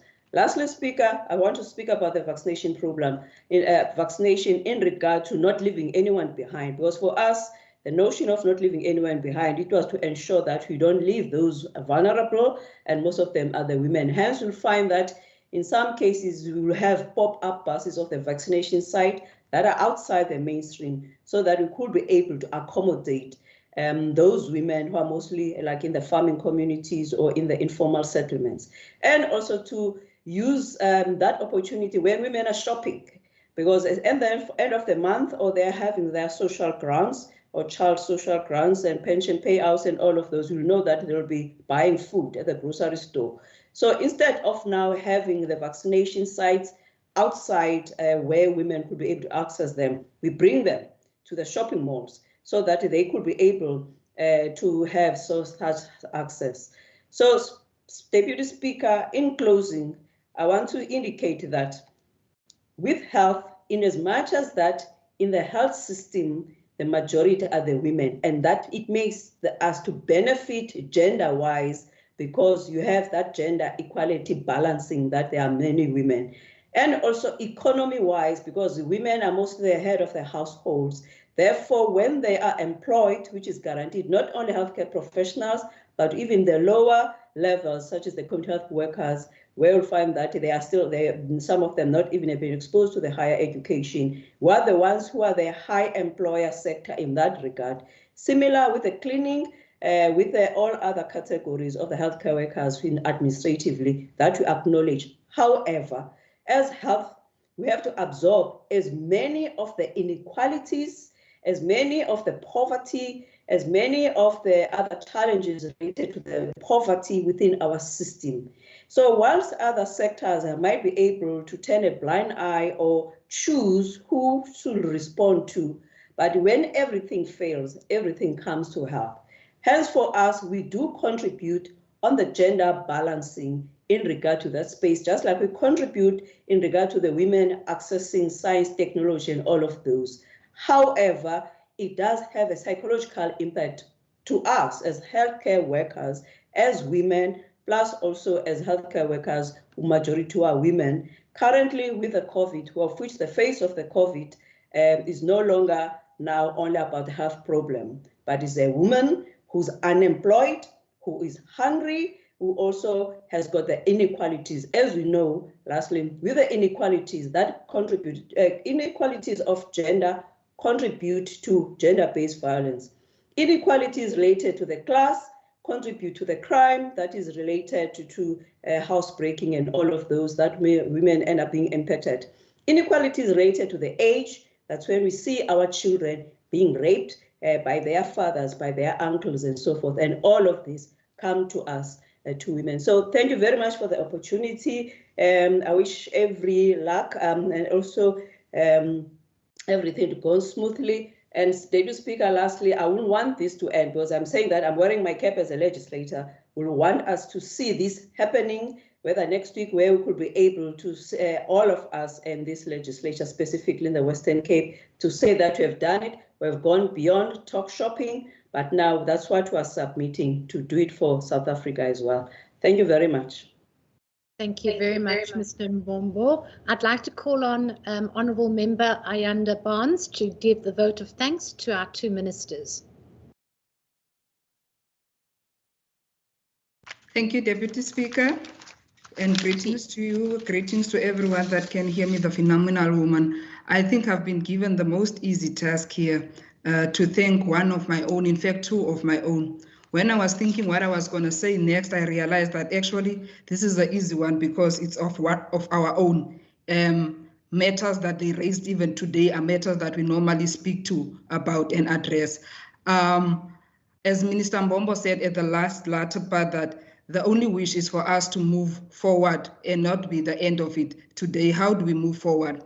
They didn't drop the ball. I must say thank you both MECs that are present here today. At a short space of notice, I must say you've done a good job. You've addressed issues. Uniquely, I would always relate to them in different ways. For example, Minister Mbombo disappointed me today. I was expecting to hear about the Anti-SARA, what Anti-SARA is doing in the rural areas. That's how we related to each other. I didn't hear anything about Anti-SARA today, but I think I have only 2 minutes, but for every woman to know, Anti-SARA in our Western Cape Parliament is that rural woman that we are talking about. And today, Minister Mbombo didn't say anything about Anti-SARA. My wish is for us to take the Anti-SARA and the Anti-Shahida from somewhere in the Cape Flats and starting to have conversations. How do we integrate them? Minister Fernandez on the other side, one thing that I know that I didn't read about her from the biography is the love she has for children. I didn't see anything written about that. Like I said, the way we relate to each other in different ways. One thing I also know about her is that whenever you would call, she would make sure any woman-headed household where there's a female and she's a single parent, there must be food, there must be something to eat for children. I would want to thank them for their time that they are putting together. It doesn't matter how we go heads on, but at the end of the day, we have proven that as women of this parliament, we can relate and we have one agenda, which is women. Lastly, when I'm about to conclude, the only thing that I think that is outstanding that we also need to do is to bring on board our staff members that are women. They also need to voice out. This is their opportunity. I think we are doing well as the social cluster. We have set a standard, being a rural with Anti-SARA, be it whatever that's Anti-Shahida, we have done well, even with the child-headed households. I thank you very much, Deputy Chairperson, Speaker. Thank you very much, Honourable Barnes. Thank you to our ministers. And I'd also like to acknowledge Minister Anru Murray, who's the Minister of Arts and Culture, as well as Minister Debbie Schaefer, who'll be joining us on the breakaway, who is the Minister of Education. So I'm really thank you to the executive who make time out of their incredibly busy schedule to be able to participate. We really, really appreciate it. Thank you. Thank you very much.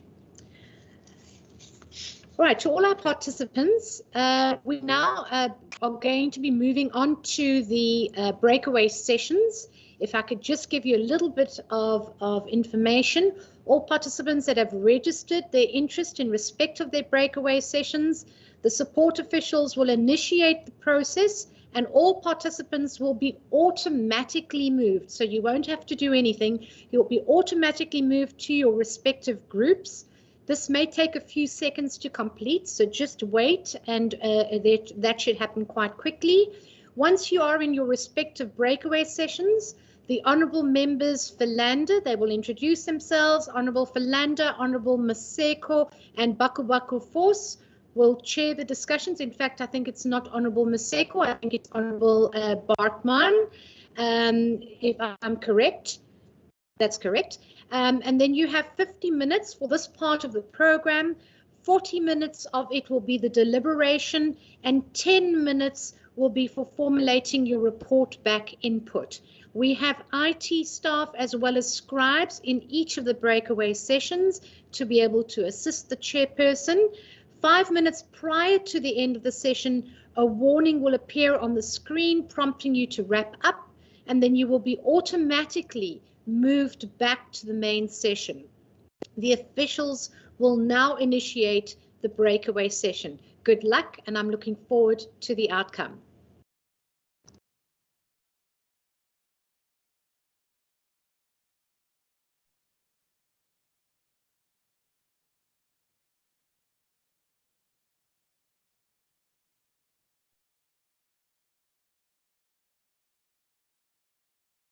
aside, is it fine?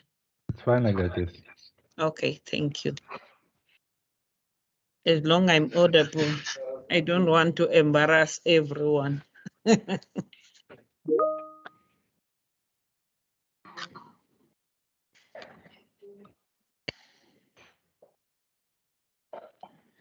Member, so we've been given the green light by IT, so you can start the session.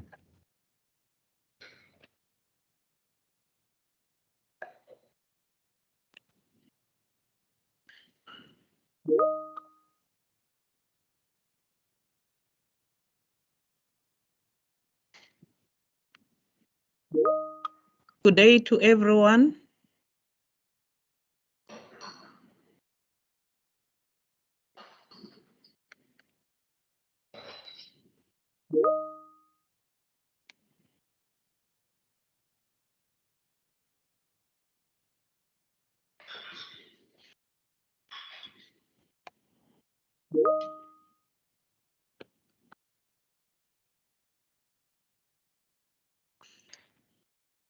Can I start? Yes, member, you may start, member. Okay, thank you very much. Let me introduce myself.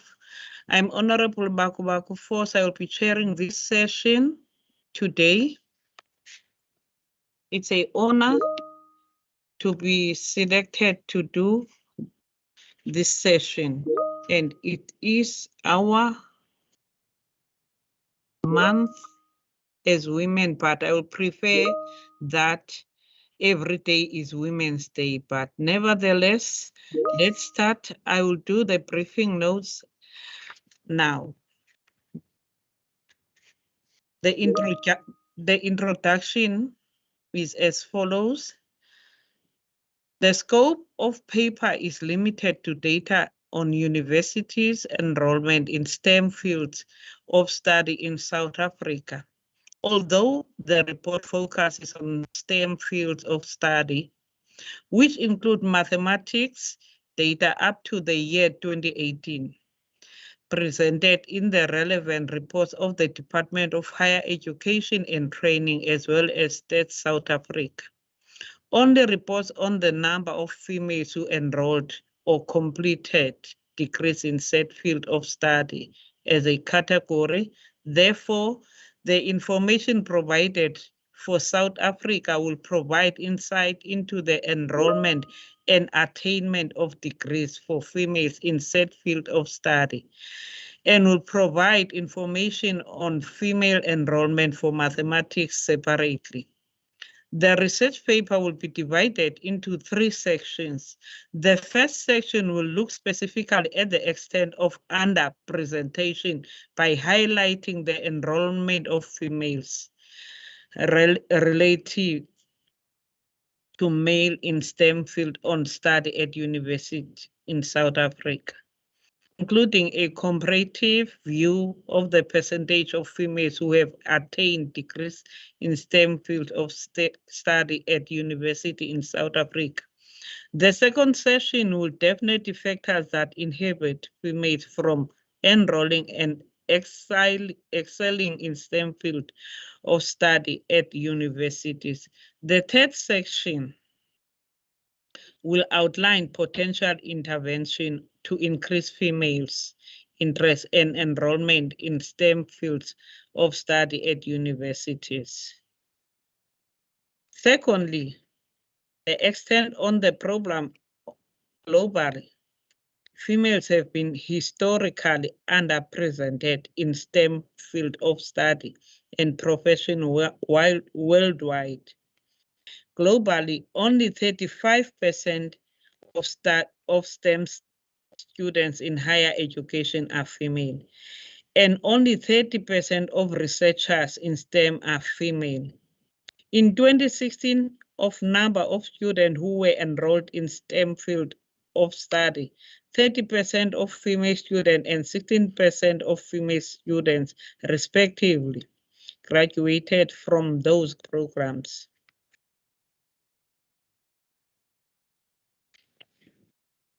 Sub-Saharan African, in comparison, females in Sub-Saharan Africa are underrepresented in almost all STEM programs, with the greatest imbalance in engineering fields. For example, in 2015, less than 30% of engineering graduates at tertiary institutions in sub-Saharan African countries were females. In Kenya, there is clear gender disparity in terms of females' enrollment and graduations from STEM field of study. The females' participation rate at public university is less than 30% in spite of existing gender policies and intervention within education sector.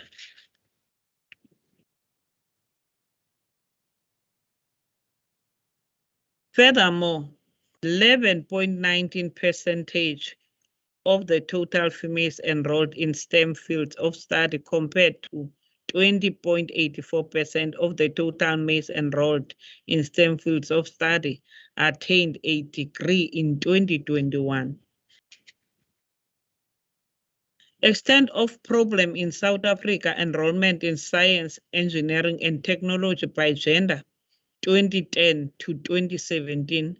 In South Africa, females are relatively well represented overall in science, engineering, and technology field of study at universities. During the period of 2010 to 2017, the number of females enrolled was not significantly different compared to males. The average percentage of females enrolled in said field of study between 2010 and 2017 was 45.6%. This can be ascribed to the increased enrollment of females in said field of study, which has grown on average by 3.2% per annum. Gender parity ratios by major field of study in university in South Africa, 2008 to 2017. The GPR indicates the ratio of female to male enrolled in set related university programs. If the value equals to 1, it indicates parity between males and females. A value less than 1 indicates a disparity in favor of males, and a value of greater than 1 means that there are proportionally more females than males enrolled. During the period of 2008 to 2017, there were proportionality from females than males enrolled in all major fields of study except for SET. However, it appears that the GPR in terms of the enrollment in SET is in fact narrowing, which bodes well for closing the gender-based gap in SET field of study at universities.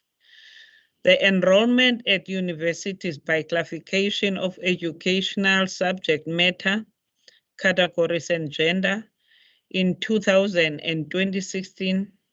In 2016, a higher percentage of females were enrolled in 5 out of 10 South African classification of education subject matter categories falls under the broader categories set compared to males, which are agricultural operations and related science, 51% increase from 40% in 2000.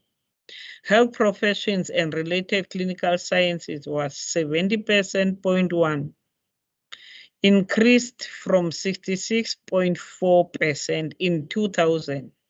Family ecology and consumer science, 75.2%. Life science, 61.7%. Physical science, 50.8%.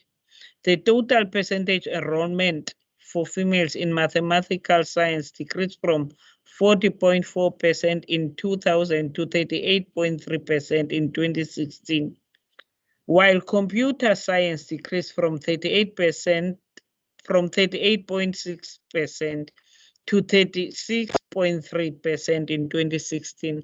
However, females remains underrepresented in engineering fields of study at universities in South Africa, which only 15.1%, which and 26.5% from 2000 to 2016. All of students enrolled for engineering were females.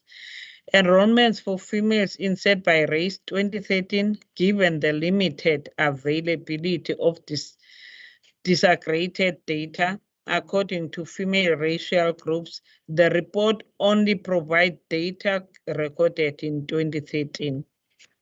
Importantly, to note that 2013 more Black African females, 86,845, were enrolled in said field of study at university in South Africa, compared all other population groups. Indian, Asian females, 8,108 had the least enrollments. The female graduates, according to the CESM categories of specialization, from 2007 to 2016, the overall number of females who graduated from STEM fields of study in 2016 was 24.2% compared to 23.5% in 2007. Majority females who were enrolled in said field of study at universities graduated from health professions and related clinical sciences, life and physical sciences, and engineering technology. Negative impact if females do not enroll in STEM field of study or pursue careers in STEM. The underrepresentation of females in science, technology, engineering, and mathematics STEM field of study and careers negatively impact economic potential of females, a country's ability to drive economic growth, as well as the achievement of sustainable development goals of reducing poverty, improving gender equality, and reducing unemployment. A loss of critical mass of talent as well as thought and ideas. Females should and can contribute to growth and development in science, technology, and innovation. Sorry, member? Yes. I see Honorable Botha has got a hand up. Thank you very much, Honorable Member Botha. You are welcome to speak. Good morning. Thank you very much, Chair. Good afternoon already.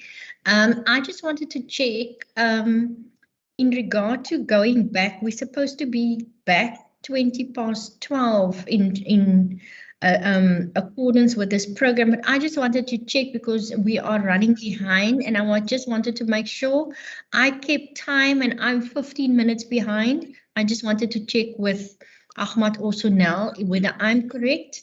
And then if it's 15 minutes, we only go back at 12:35. Honorable Botha, according to my timer that I started when Chad gave me the green light, we have 26 minutes left for deliberations, and then another 10 minutes to compile the briefing report for the chair. Thank you. Ahmad is correct. Thank you. Would you like to speak? Thank you, Chair. Thank you, colleagues. Just from IT's perspective, we are going to do the deliberations until 12:35 and then 10 minutes for reporting. So all three groups are ending at 12:45 based on the current timeframes. Thank you. Are you satisfied, Member Botha? I am. Thank you very much, Chair. I'm just cognizant for us to have enough time to do our discussion. Thank you. If you are satisfied, can I continue now? Sure, Chair.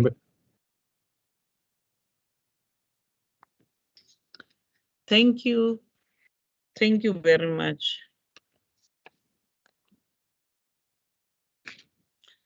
Let me go back to point 4, the negative impact if females do not enroll in STEM field of study or pursue the career in STEM. The underrepresentation of females in science, technology, engineering, and mathematics field of study and careers negatively impact its economic potential of females, a country's ability to drive economic growth, as well as the achievement of sustainable development goals of reducing poverty, improving gender equality, and reducing unemployment. A loss of critical mass of talent as well as thoughts and ideas.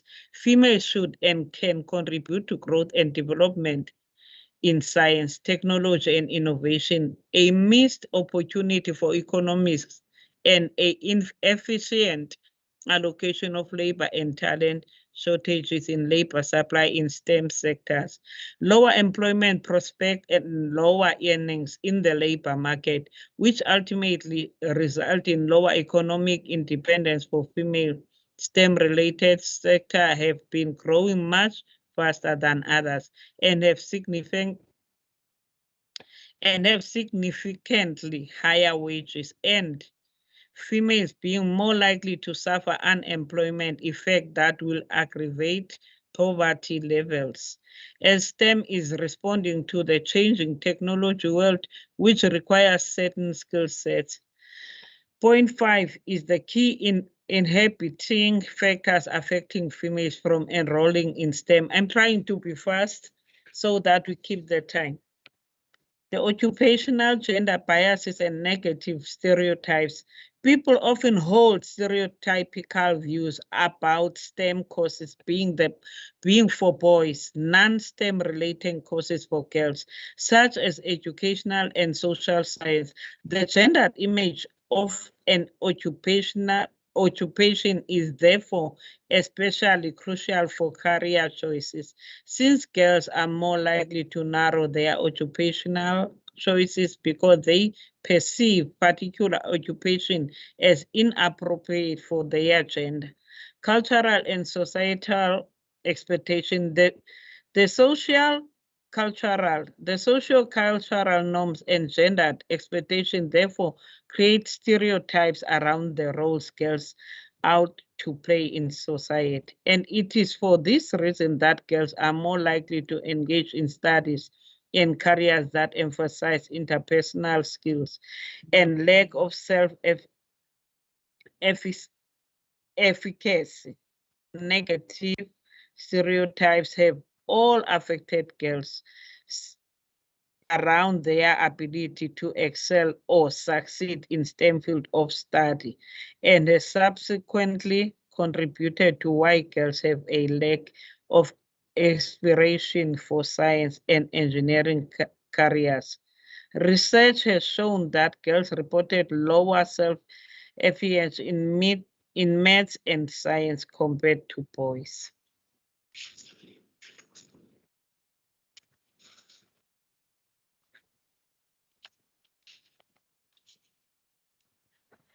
Sorry, Chair.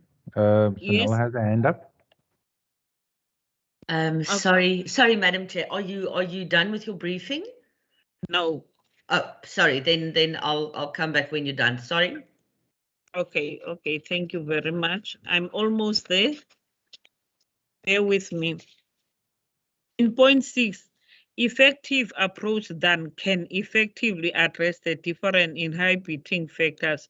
Mentorship programs. Research has shown that mentoring programs may be a valuable approach to encourage more females to enroll in STEM-related courses and to retain females in STEM-related fields. By sharing information about STEM professions and offering academic and career guidance, mentor can demonstrate to girls how technology and engineering can be personal, meaningful, and address community needs. Results of experimental research and mentoring programs evidence from experimental research and mentoring programs has shown that mentoring can boost girls' interest, confidence, and intent to pursue STEM. Research has indicated that online mentoring programs have proven to increase girls' knowledge of universities, studies, and jobs in STEM, as well as increase the number of girls with the intention to pursue STEM studies, and also helped maintain their self-efficacy. In the United States, faculty mentorship has assisted with creating a deeper interest in science and promoted persistence in science field among female undergraduates. Technovation and Education nonprofit with representation in 100 countries, including South Africa, provides access to free educational resources and technological platform to low-income and underrepresented communities. These programs help girls and families to develop great self-efficacy and change their attitudes towards STEM.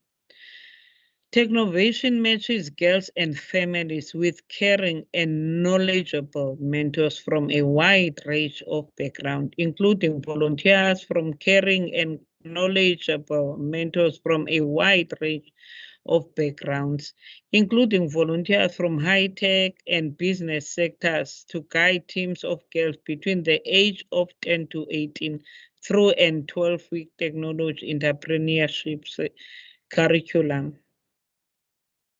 Since 2010, more than 25,000 young girls from more than 100 countries have participated in Technovation Girls. Students expresses a greater interest in technology and leadership after participating in the program. 78% were more interested in computer science, 70% were more interested in entrepreneurship, 67% were more interested in business leadership, and 58% of the alumni enrolling in more computer science courses after Technovation. Girls who participated in the Technovation Girls program went to pursue STEM degrees and jobs in STEM field at much higher rates than national average. Skills development and educational program. Education and skills and development programs has also proven potential encourage females to pursue careers in STEM-related fields by ensuring young girls and females are given the skills to master technology and increase the number of future-ready professions. Yashin Pillay, CEO of the Chemical Industries Education and Training Authority, highlighted that investment in skills development and educational programs, particularly highlighted that investment in skills development and educational programs, particularly in areas such as STEM development, remains sustainable solution for youth unemployment. In addition, he also indicated the fact that STEM is responding to the changing technology world. Lastly, which means students should be equipped to operate in work environments that are driven by fourth industrial revolution development. Results of research in Nigeria, experimental studies conducted on the potential of skills training programs indicated that training could potentially support employment in emerging sectors.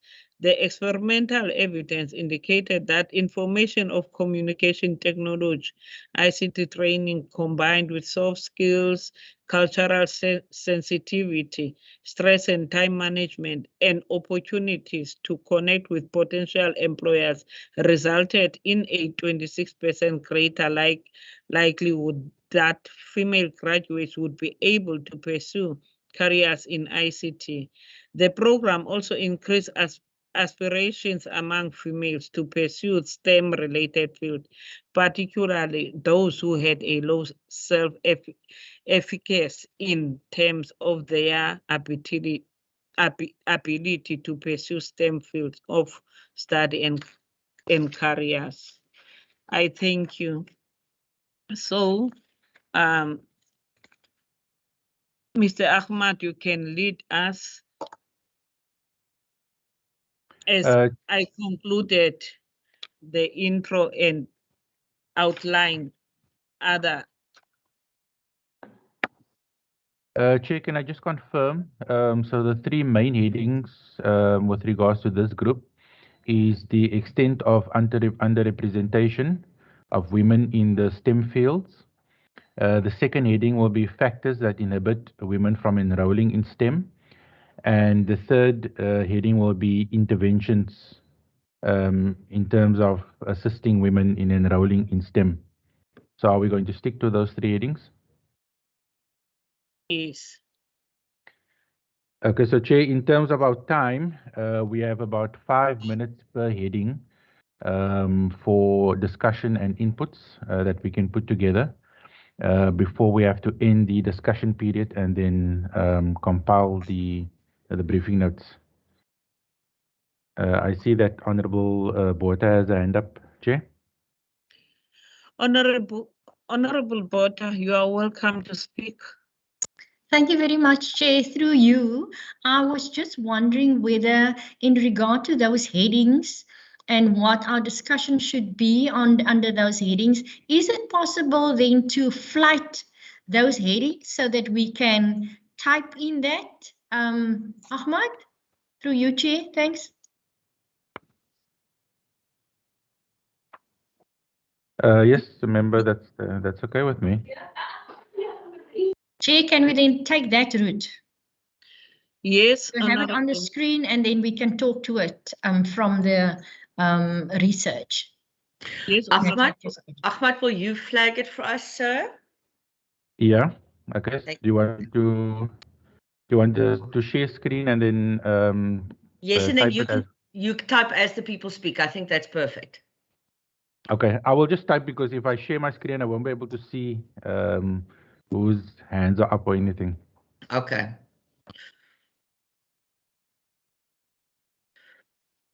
So what is the first heading, Ahmad? Okay, so the first one is the extent of underrepresentation of women in STEM.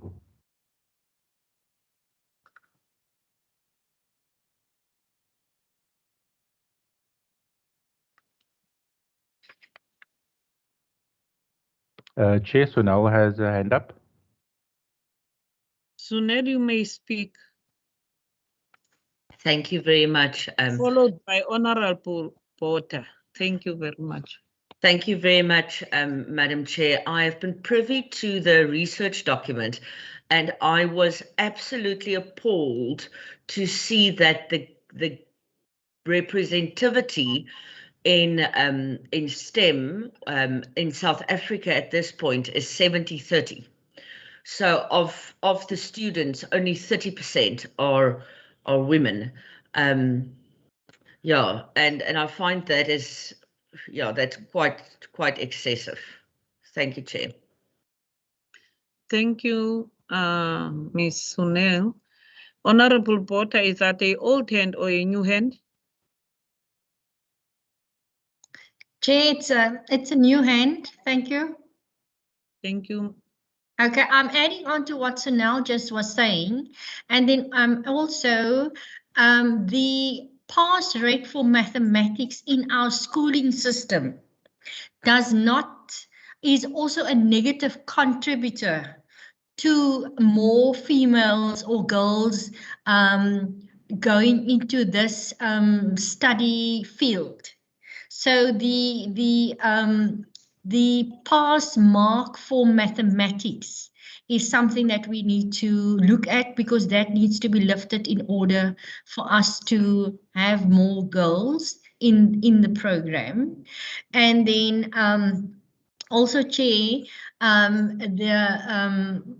the numbers for set, and that is now science, engineering, technology looks quite good, but there's no mathematics, so there's no STEM. And I think in terms of our curriculum, it was only introduced fairly recently.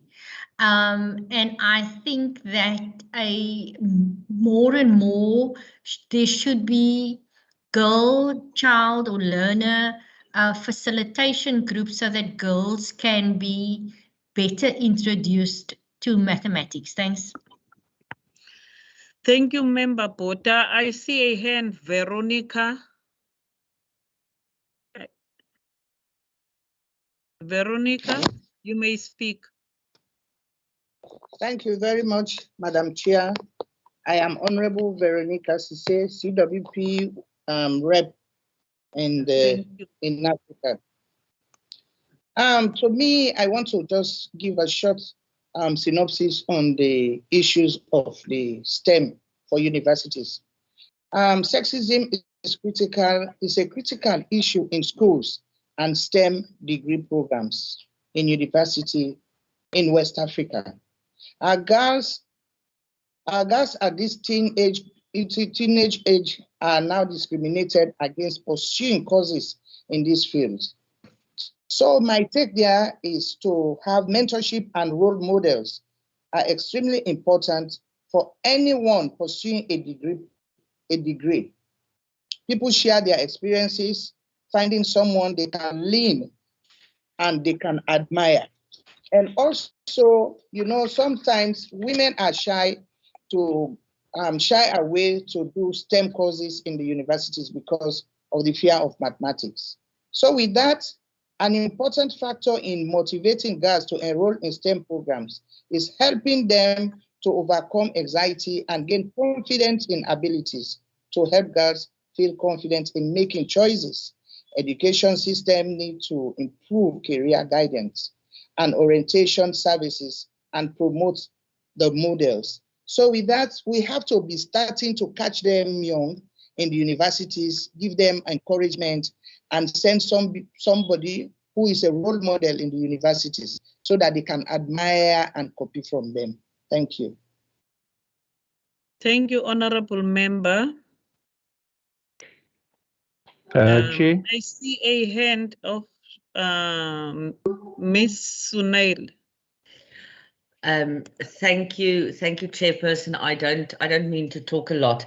I just wanted to something that Honorable Botha said that that resonated very deeply with me is the maths pass rate, and just something that I think we should maybe discuss is whether the introduction of maths literacy in schools actually pull people away from doing maths. Whether people at a very early age give up on maths and then just switch to maths lit instead of persevering with maths. I don't know. I'm just asking the question for the honourable members maybe to give inputs and discuss. Thank you, Madam Chair. Thank you very much, ma'am. Ahmad, do you see any hand? I don't see a hand. No, I don't see a hand, Chair, but I think we will have to move to point number 2, which is the factors that inhibit women from enrolling in STEM. But it kind of, the point number 2 and point number 1 or almost kind of speaks to each other. The one speaks about underrepresentation and the second one speaks the effect of the underrepresentation. Thank you very much, Ahmad. Now I recognize Honorable Member Botha, followed by Sunil. Thank you very much. Oh, sorry, and Deborah. Honorable Schäfer, Minister Schäfer. Mrs. Schäfer, okay, thank you very much. Thank you very much, Chair. I think that girls don't, and maybe this is a generalization. I think that girls don't find maths sexy, so we need to bring the sexiness to maths. And yes, I agree with Sunil. It is maths lit might have an impact on pure maths not being taken. And I think that we have to get round to a mentorship program in regard to maths, and maybe the minister can speak better to this than what I can, to introduce maths at an early year stage than just a year before high school or 2 years before high school. Thanks. Thank you very much, Honorable Botha. Ma'am Sunel, you may followed by Honorable Schaefer. Honorable Minister Schaefer. Thank you, Madam Chair. I'll be very brief because I think Minister Schaefer's input is very important. I just wanted to ask, and I'm just asking questions, like I say, to stimulate discussion and for me to get more information. But teenage pregnancy, look, it's something that doesn't affect men at all. Although especially in Africa and South Africa, in rural South Africa, teenage pregnancy is a huge barrier to education in general, and then STEM programs in particular. Thank you, Madam Chair. Thank you very much, Sunel. You may speak, Honorable Member Minister.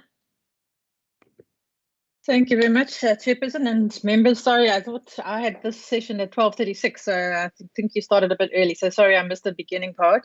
I just want to make a few points. First of all, when you refer to underrepresentation, I mean, is there any research on whether women actually want to get involved in these? And if I've seen the reasons as to why some of them don't. But I do know that, for example, in engineering, which has been shown to be under, a very low percentage of women that are involved in it.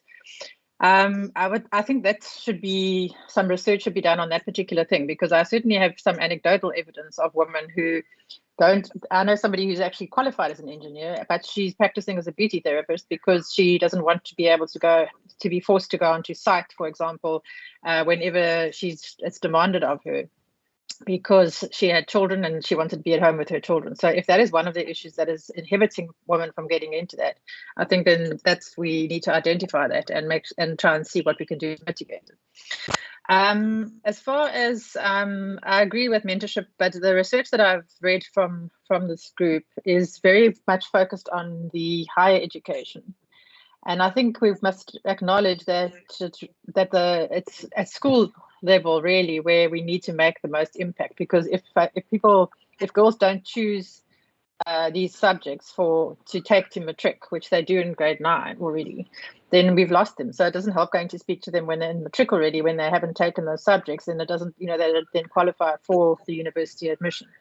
So I think we certainly in the education department are trying to promote that at a younger age. We need to ensure, I think also, that we get role models that make it, as someone said, more sexy for girls. There certainly obviously are those other social issues that are contributing, but I'm not sure that that's the only reason. But I think we do need to get women role models who've done stuff in these spheres, and use them in grade 8 and 9 already, to motivate girls to take those subjects to matric, and then obviously there'll be more options for them at university. Just on the Western Cape enrollment, I did a little bit of preparation for this course, for the session, and actually our enrollment percentages of girls versus boys in maths and physical science are actually quite good. They've been going up also over the last 2 years. Mathematics girls constitute 55 to 56% of learners enrolled in mathematics in grades 10 to 12, and physical science is 53 to 55%. But the concern we have is that the numbers in total are not increasing. In fact, they've been reducing over the last while. So as a percentage of those who actually take the subject, it's actually quite good. But the total number of learners taking pure maths has actually gone down. Now, one of the things that I really think we should be pushing for, and I'm going to be trying to do nationally and have been starting to do, is to stop this national league table announcements at the end of the matric year. Because schools, I know, try and push learners to get higher percentages in their subjects so that their marks can look better, so that the school's performance can look better. and instead of actually taking the subjects that will benefit them in the long term and that will benefit our economy in the long term. And there's a lot of research that shows that even if people pass maths at 50% or more, that's all that's necessary. You don't need 70, 80%, but a lot of schools are discouraging learners from doing that. And also sometimes learners themselves don't do that because that also limits them when they go to university, because the university just looks at the percentage pass mark. They don't actually look at the, they don't look at the actual subjects that they've taken. And I think we really need to move in the direction of challenging that, and because I think it is inhibiting girls and boys from taking that, the more subjects that are perhaps a bit more difficult to get high marks in. The bad news is that in our engineering and technology, we aren't even up to 40% yet. So that is something we also need to look at. But I just think we really need to make sure we're focusing at school level, make sure we target grade 8s and 9s. And I agree with all the mentorship. I saw the research on that, but I think we can try and get some more mentorship and role models going in school already. Thank you, Chairperson. Thank you very much. Thank you very much, Honorable Minister. Now I recognize Honorable Moshadi, if I'm pronouncing the name right. You may proceed, ma'am. Thank you, Honorable Chair. Yes, I'm Honorable Moshadi, the Deputy Chief Whip of the Limpopo Legislature. Honorable Chair, going through the issue of these STEM groups, where our students at the end of the day, they become discouraged, is the exit point. Looking at them qualifying from FET colleges, qualifying from universities, they come home, they are looking for job, they can't get the job which they are qualified to. At the end of the day, they opt to do any other job. I think it's very much critical that when they exit, we need, as we are all agreeing on a mentorship program, meaning that when we mentor them, we need to have role models who will work with them and take them to the way to make sure that at the end of the day, they enter the system and the job they have trained for, because this is discouraging our girls. You find girls with engineering, for example, I remember the other one who did mining engineering, taking the secretariat job. Why? Because she has been going in and out mines. She was not employed. Secondly, we need to tighten up as a country and as provinces to rally behind our girl child who is busy studying for being a STEM student, so that at the end of the day, they are pick upping the morale and confidence of what they have, so that they can maximize their potential they have to make sure that they are employed in the correct employment and also are supported. Because if we don't have a support system for our girls, we are going to continue experiencing this serious problem of STEM women where are not recognized, and the percentage also doesn't improve. You can see when you check the percentage, it doesn't grow very fast. It's just a little bit going up.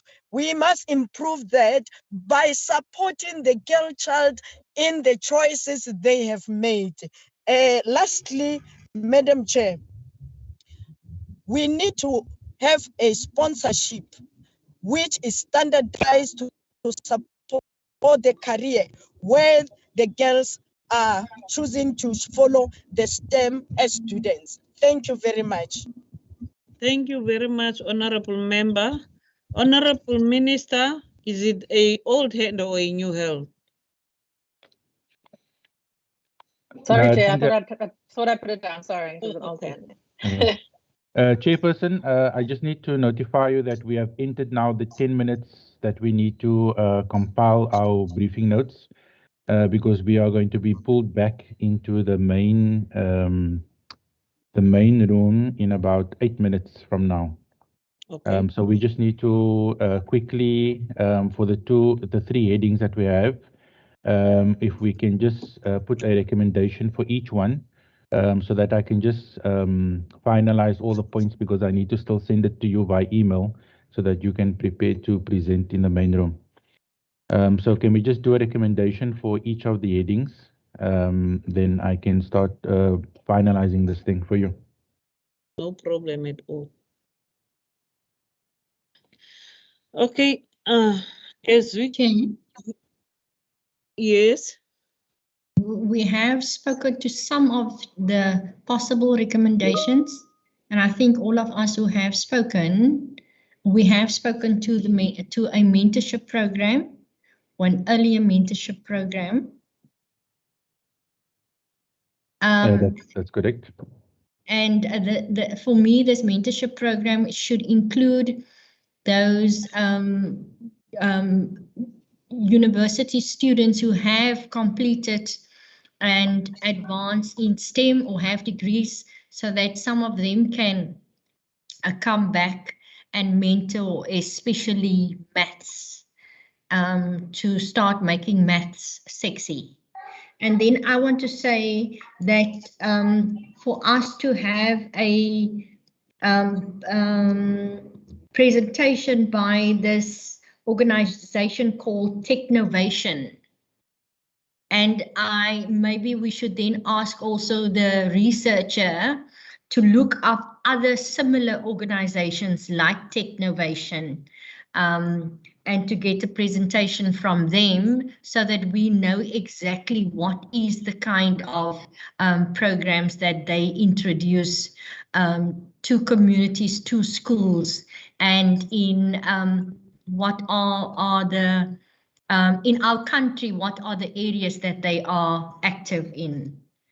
And then also a bursary scheme, bursary scheme for learners to have special maths classes. Thanks, that's mine. Thank you very much.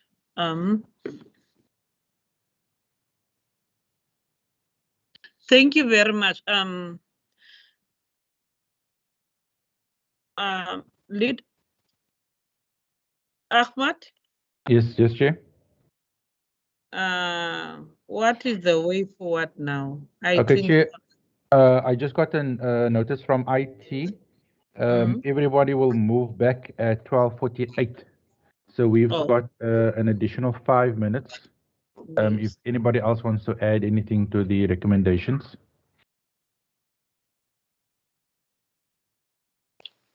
Yes, Honorable Member Schaefer, you are welcome.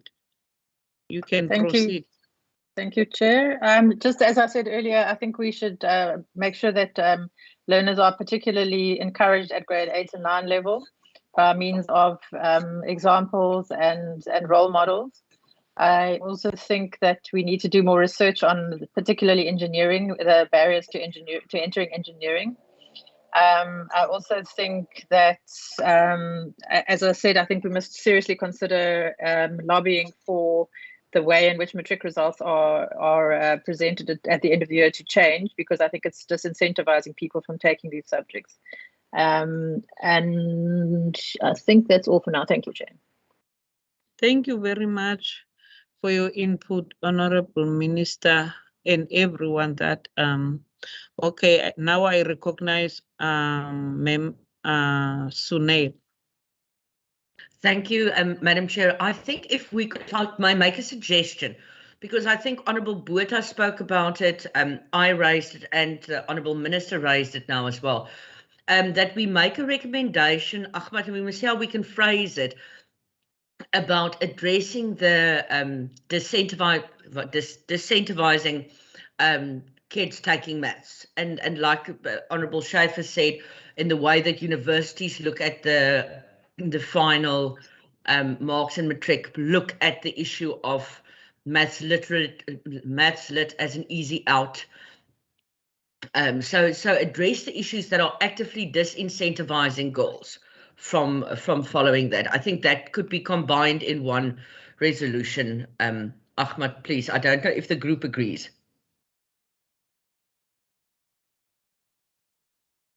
Okay. Agree. Thank you, Honorable Member. I think, let me recognize Honorable Veronica again.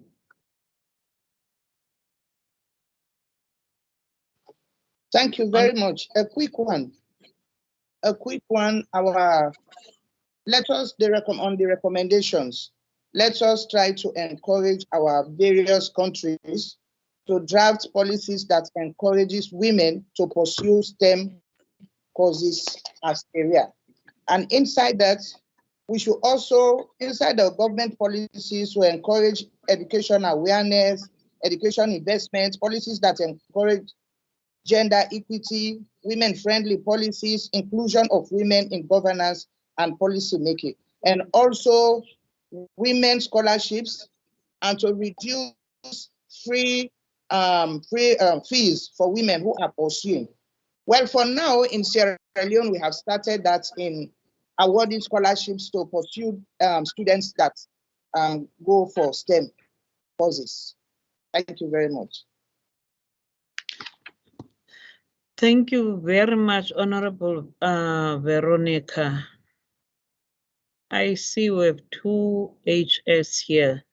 And okay, thank you very much.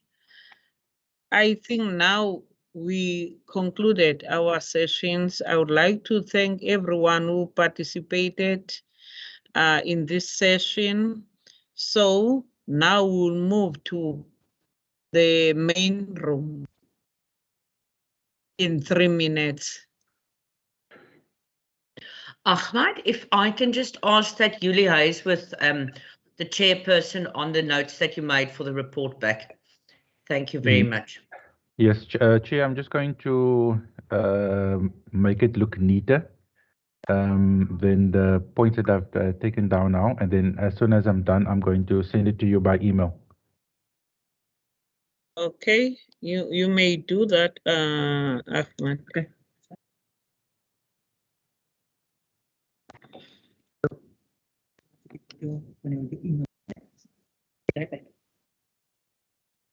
Sorry, what you? Chairperson, we will all just need to stay here until 12:48 when they pull us back into the main room. So if you maybe just need to take a body break or something like that, maybe now would be a good time. No problem at all. I'm taking that body break quickly, 3 minutes. Is that Member Porter?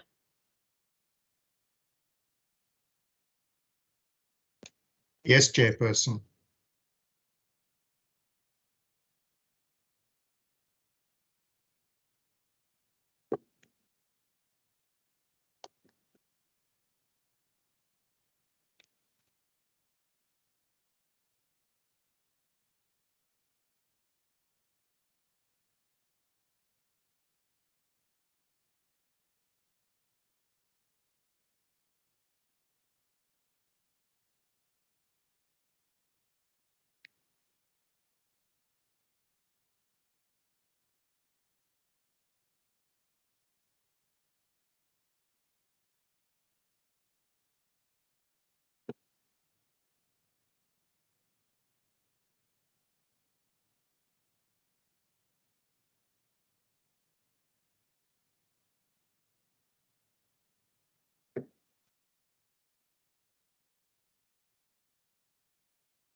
Okay, we are waiting to be taken back to the main room.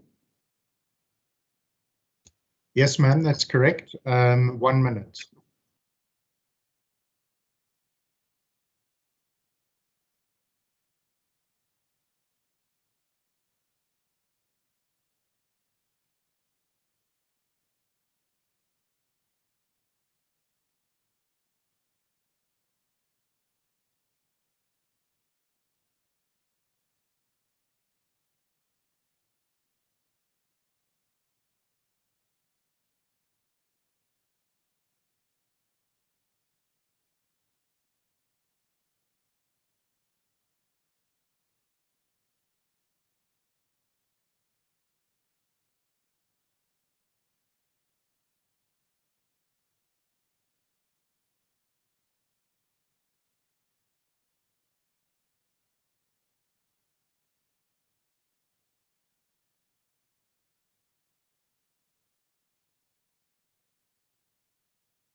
Participants? Or is there any suggestion from your side?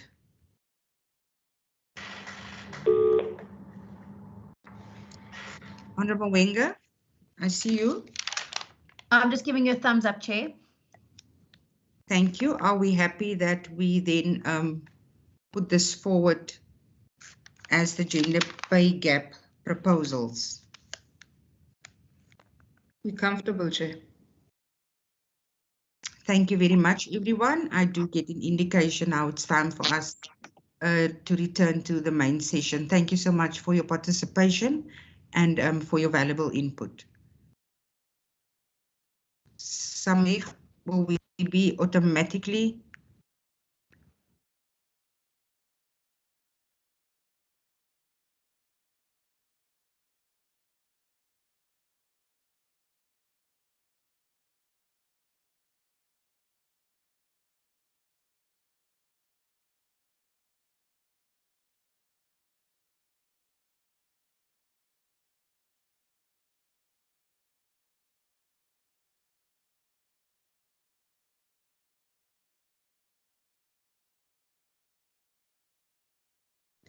Can I get confirmation that everyone's been returned? If one of the IT can just let me know before I start. Yes, Deputy. Yes, Deputy. Okay, thank you very much. Welcome back, everybody. And thank you for the work that you've done in those breakaway sessions. I'd like to introduce Honourable Lorraine Buerta, who is now going to chair the report back session. Honourable Buerta has been a member of the Western Cape Provincial Parliament since 2014 and is doing some amazing work, and I welcome her here to take the stage. Thank you, Honourable Buerta. Thank you very much, Deputy Speaker.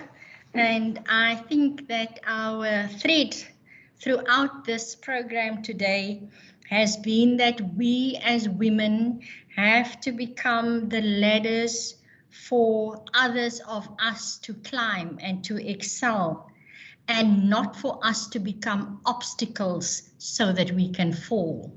I think that is the message that I get out of today. We have to be united in the differences that we pose to each other, but also to draw strength from one another. So I think that is the theme. And then with that said, Deputy Speaker, I am sure that our Breakaway Groups has had a good, robust engagement on the topics that we have embarked upon. So there will be 3 groups that are giving us feedback.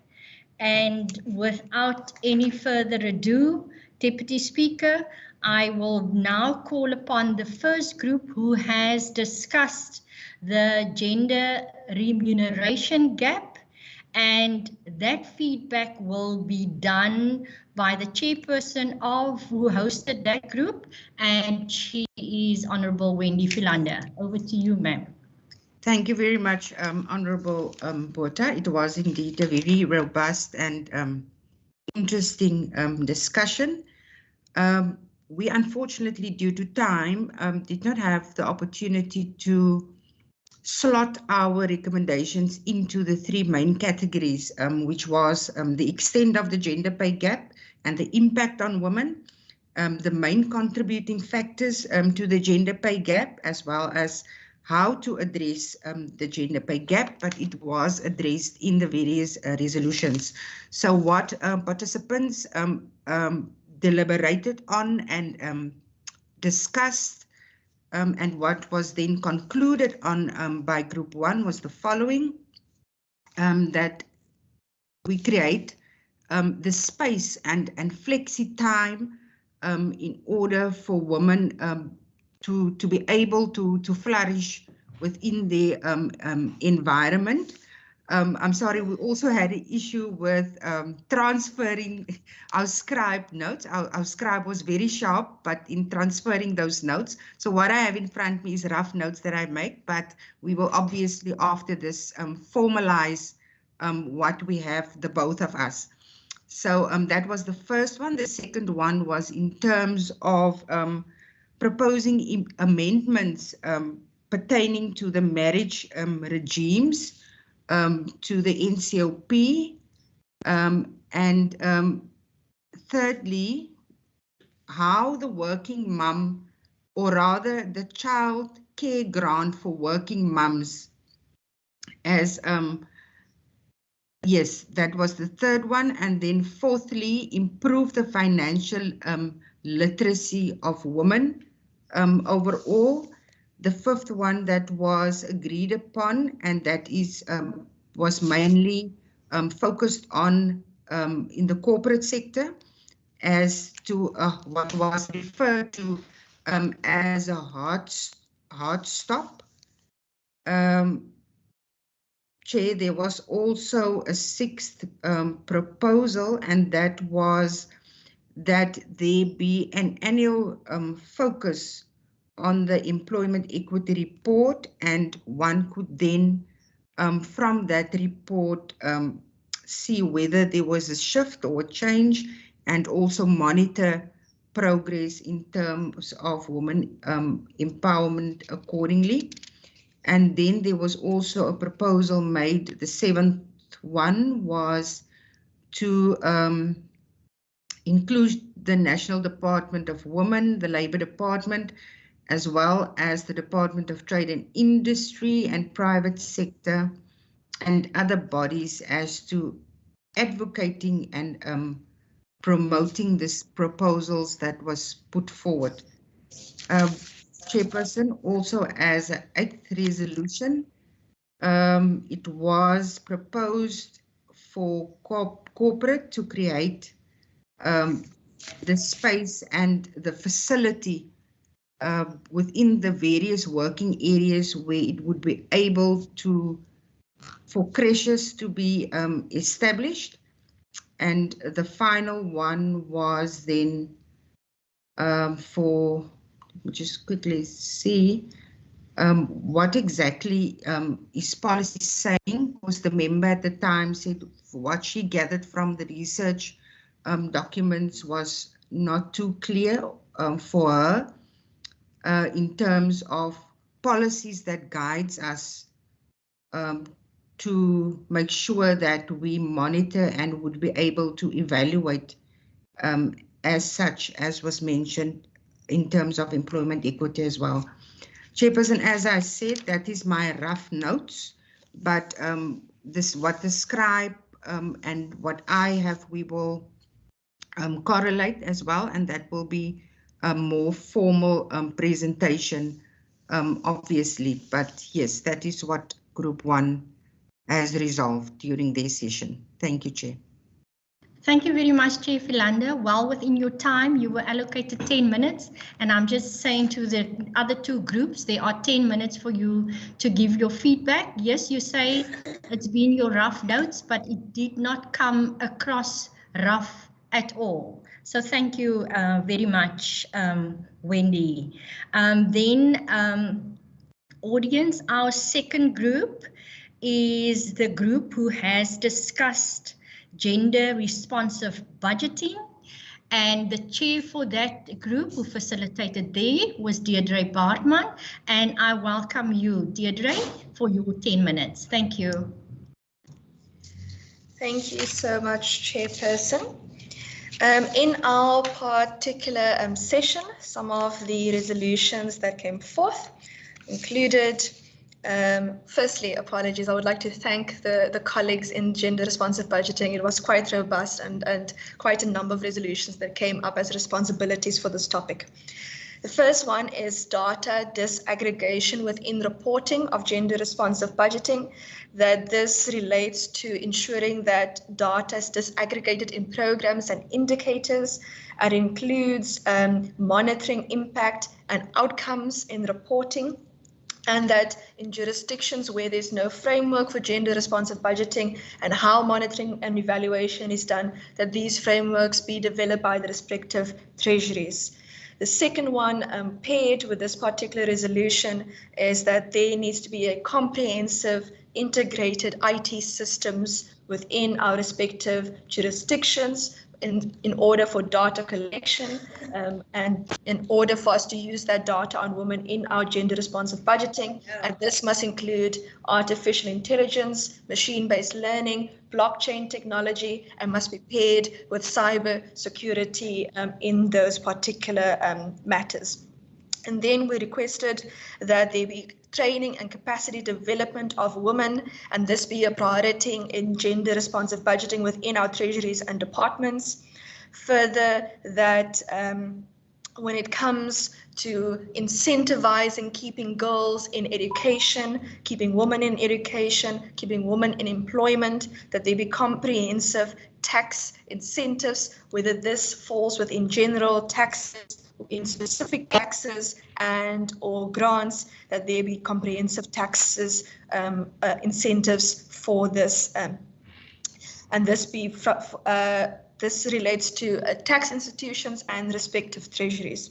Then further, our frontline services in terms of, for example, healthcare workers and social care workers must be prioritized in our budgeting, and that there needs to be provision for wellness, provision for debriefing, provision for funding for them in our respective budgets, and where there are volunteers, that we work towards stipends in this regard. And specifically when it comes to social workers, that our respective social departments partner with the education system to either partner social workers with schools in the clusters or particular schools, and that the social development departments in jurisdictions also partner with tertiary education in order to place graduates of social workers, and in order to incentivize the funding of social workers in our tertiary education. This could possibly be done through providing a tax incentive such as a subsidy to universities in order to ensure that social workers students get funded and placed.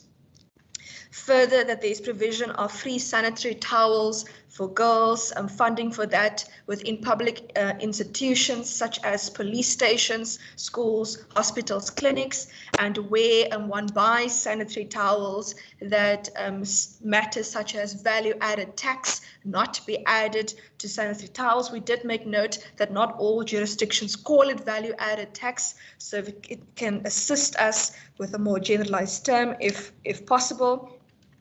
That there be funding for substance abuse and appropriate treatment for women, and this be prioritized, that there's funding available for economic development in order to support young entrepreneurs who are females in starting their own businesses and assisting with startup funding, including mentoring and coaches, so that women do not only need to rely on grant funding, that we encourage and lobby for the implementation of a working mom's childcare grant, where women who are employed are able to receive funding to make sure that their children are on ECD, and this can go paired with the previous resolution regarding comprehensive tax systems, and this would then encourage women not only to remain in employment, but also for the children, especially girl children, to remain in education, and that this particular type of incentive must be higher than the current unemployment grants and incentives, so that it encourages people to find work. That there is basic income support for women as basic carers, and this also goes paired with a comprehensive tax system for women, that departments must partner with NGOs and MPOs and ensure that where they do not meet criteria for receiving funding related to women and implementation thereof, that the departments capacitate that particular sector in order for them to understand what the criteria is to qualify for funding. That we thought about the other group, which is STEM, and we said to ourselves that STEM will not be able to implement their priorities if there's no funding for it, and we must make sure that in our gender responsive budgeting that funding is put forward for STEM. And that in terms of the private sector, and this is similar to the tax incentives that must be provided, that private companies must be indicated that if they use the United Nations Sustainable Development Goals to report contributions on females and empowerment of females and women that they do so to tax institutions, and that they then be incorporated in that comprehensive tax and financial type of system, so that the private sector is incentivized to employ women and for women to remain employed. I apologize, Chair, I do not know if I've missed any of the particular resolutions, but if there are any, I encourage my colleagues to assist me in any corrections in this regard. Thank you. Thank you very much, Member Bartman. And you were also well within your allocated time, so thank you for managing that. And then our third and final group who will report back is the group that discussed enrollment of women in STEM, and STEM is science, technology, engineering and mathematics programs, and that feedback will be done by the chairperson, Ntombezanele Gladys Bakubaka Force. Member Bakubaka Force, thank you.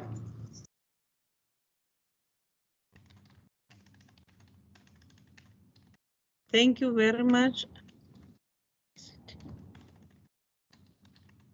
The notes.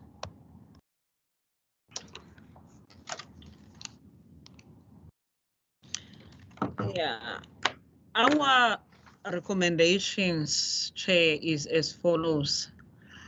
In the enrollment of women in STEM-related university programs, the recommendation is any mentorship program required to encourage girls to take up the career choice of STEM programs.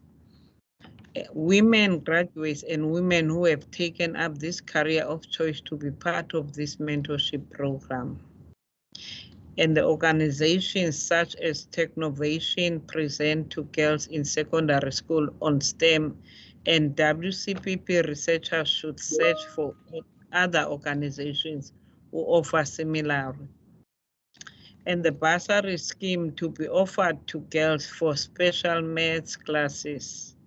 Learners encouraged at grade 8 and 9 level already to consider STEM as career.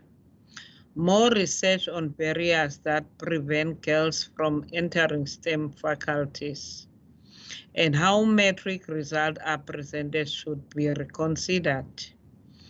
Addressing reasons that girls consider maths literacy rather than pure maths. Drive government policies to accept STEM as a career, and reduce fees for women who consider STEM as a career. That will be our recommendations, Chair. Thank you very much. Thank you very much. Member Bakubaka Force, can you please switch off your video camera now? Thank you. Deputy Speaker and audience, that takes care of the recommendations that came out of all three groups, all three breakaway groups. And Deputy Speaker, if you would allow me, I want to ask that these recommendations that came out of this, that it is taken further into a discussion in the next CWP session, so that we can flesh out all the recommendations, and so that we could put timelines to these recommendations, but also that we can put together a clear contract of how we action these recommendations, so that we don't get together next year, God willing, and we have similar discussions and we have not had action steps. And I think that you would allow me that liberty to say that in this forum. So I want to thank everybody, especially the chairs who facilitated the sessions, but also our staff who was brilliant in supporting us in the breakaway sessions. And thank you for giving me the opportunity of giving the of facilitating the feedback of that session. So thank you. Thank you very much, Honourable Botha. Thank you for doing that. It is always such an important part to be able to bring together these three very, very important challenges that women find themselves right across the planet. And you know, I really do want to thank you for coordinating that. Finally, honourable members, to everybody, our guests, our international guests, a really, really big thank you to each one of you, to our guest speakers here today, and to our members who did the votes of thanks, who contributed to the success of this online virtual platform. I believe that as a sub-branch of the Commonwealth Women Parliamentarians, we certainly could partner with more of our branches across the continent to support and hold the space for the empowerment of women. And so I'd like to take up what Honourable Gimba has offered to us and look at this during the course of 2022, because I strongly believe that united we stand, divided we fall. And we often forget that we feel safe when we are supported. So that would certainly be one of the opportunities that I would like to drive for us to participate in next year. To the chairs of the breakaway session, and for you, Honourable Botha, thank you for the work and just getting to the crux of the issues, being able to sift through the conversation. I look forward to that final report that we can actually use and take to the people and to our stakeholders across in the Western Cape. But very, very important, and Honourable Botha touched on this, was this event could not have taken place without the many people behind the scenes that had to meticulously rehearse each and every step. And, you know, I came in and out of these weekly meetings that we had. This was a stretch goal. It was never done before. And I'd really like to thank each and every IT staff member under the management of Mr. Skricker that led this virtual platform in such a seamless way. I know that they had to look for the technology and they had to test the technology because I wanted them to ensure that each breakaway session could be live streamed at the same time. So thank you very much for stepping up to the plate. We constantly are improving and achieving our goals and becoming that virtual parliament that makes it possible for us to communicate across borders, no matter where we are. To all the administrative staff under the banner of and the management of Sunil Fisher, thank you very much for making this happen, and to the speaker for giving us the opportunity to be able to host this very, very important event. To my colleagues across the provinces who took the time out, thank you very much. We really appreciate your participation in events like this, and we would very much like to work closer with you in future virtual events. Honourable members, guests, ladies and gentlemen, to the Premier Popton, to our ministers, once again, a very big thank you. I look forward to next week's debate and look forward to taking these resolutions, as I say, into the Western Cape. Thank you very much for your Friday. May you have a wonderful weekend. Be safe, wear a mask, and this meeting is now adjourned. Thank you. Thank you, Chair.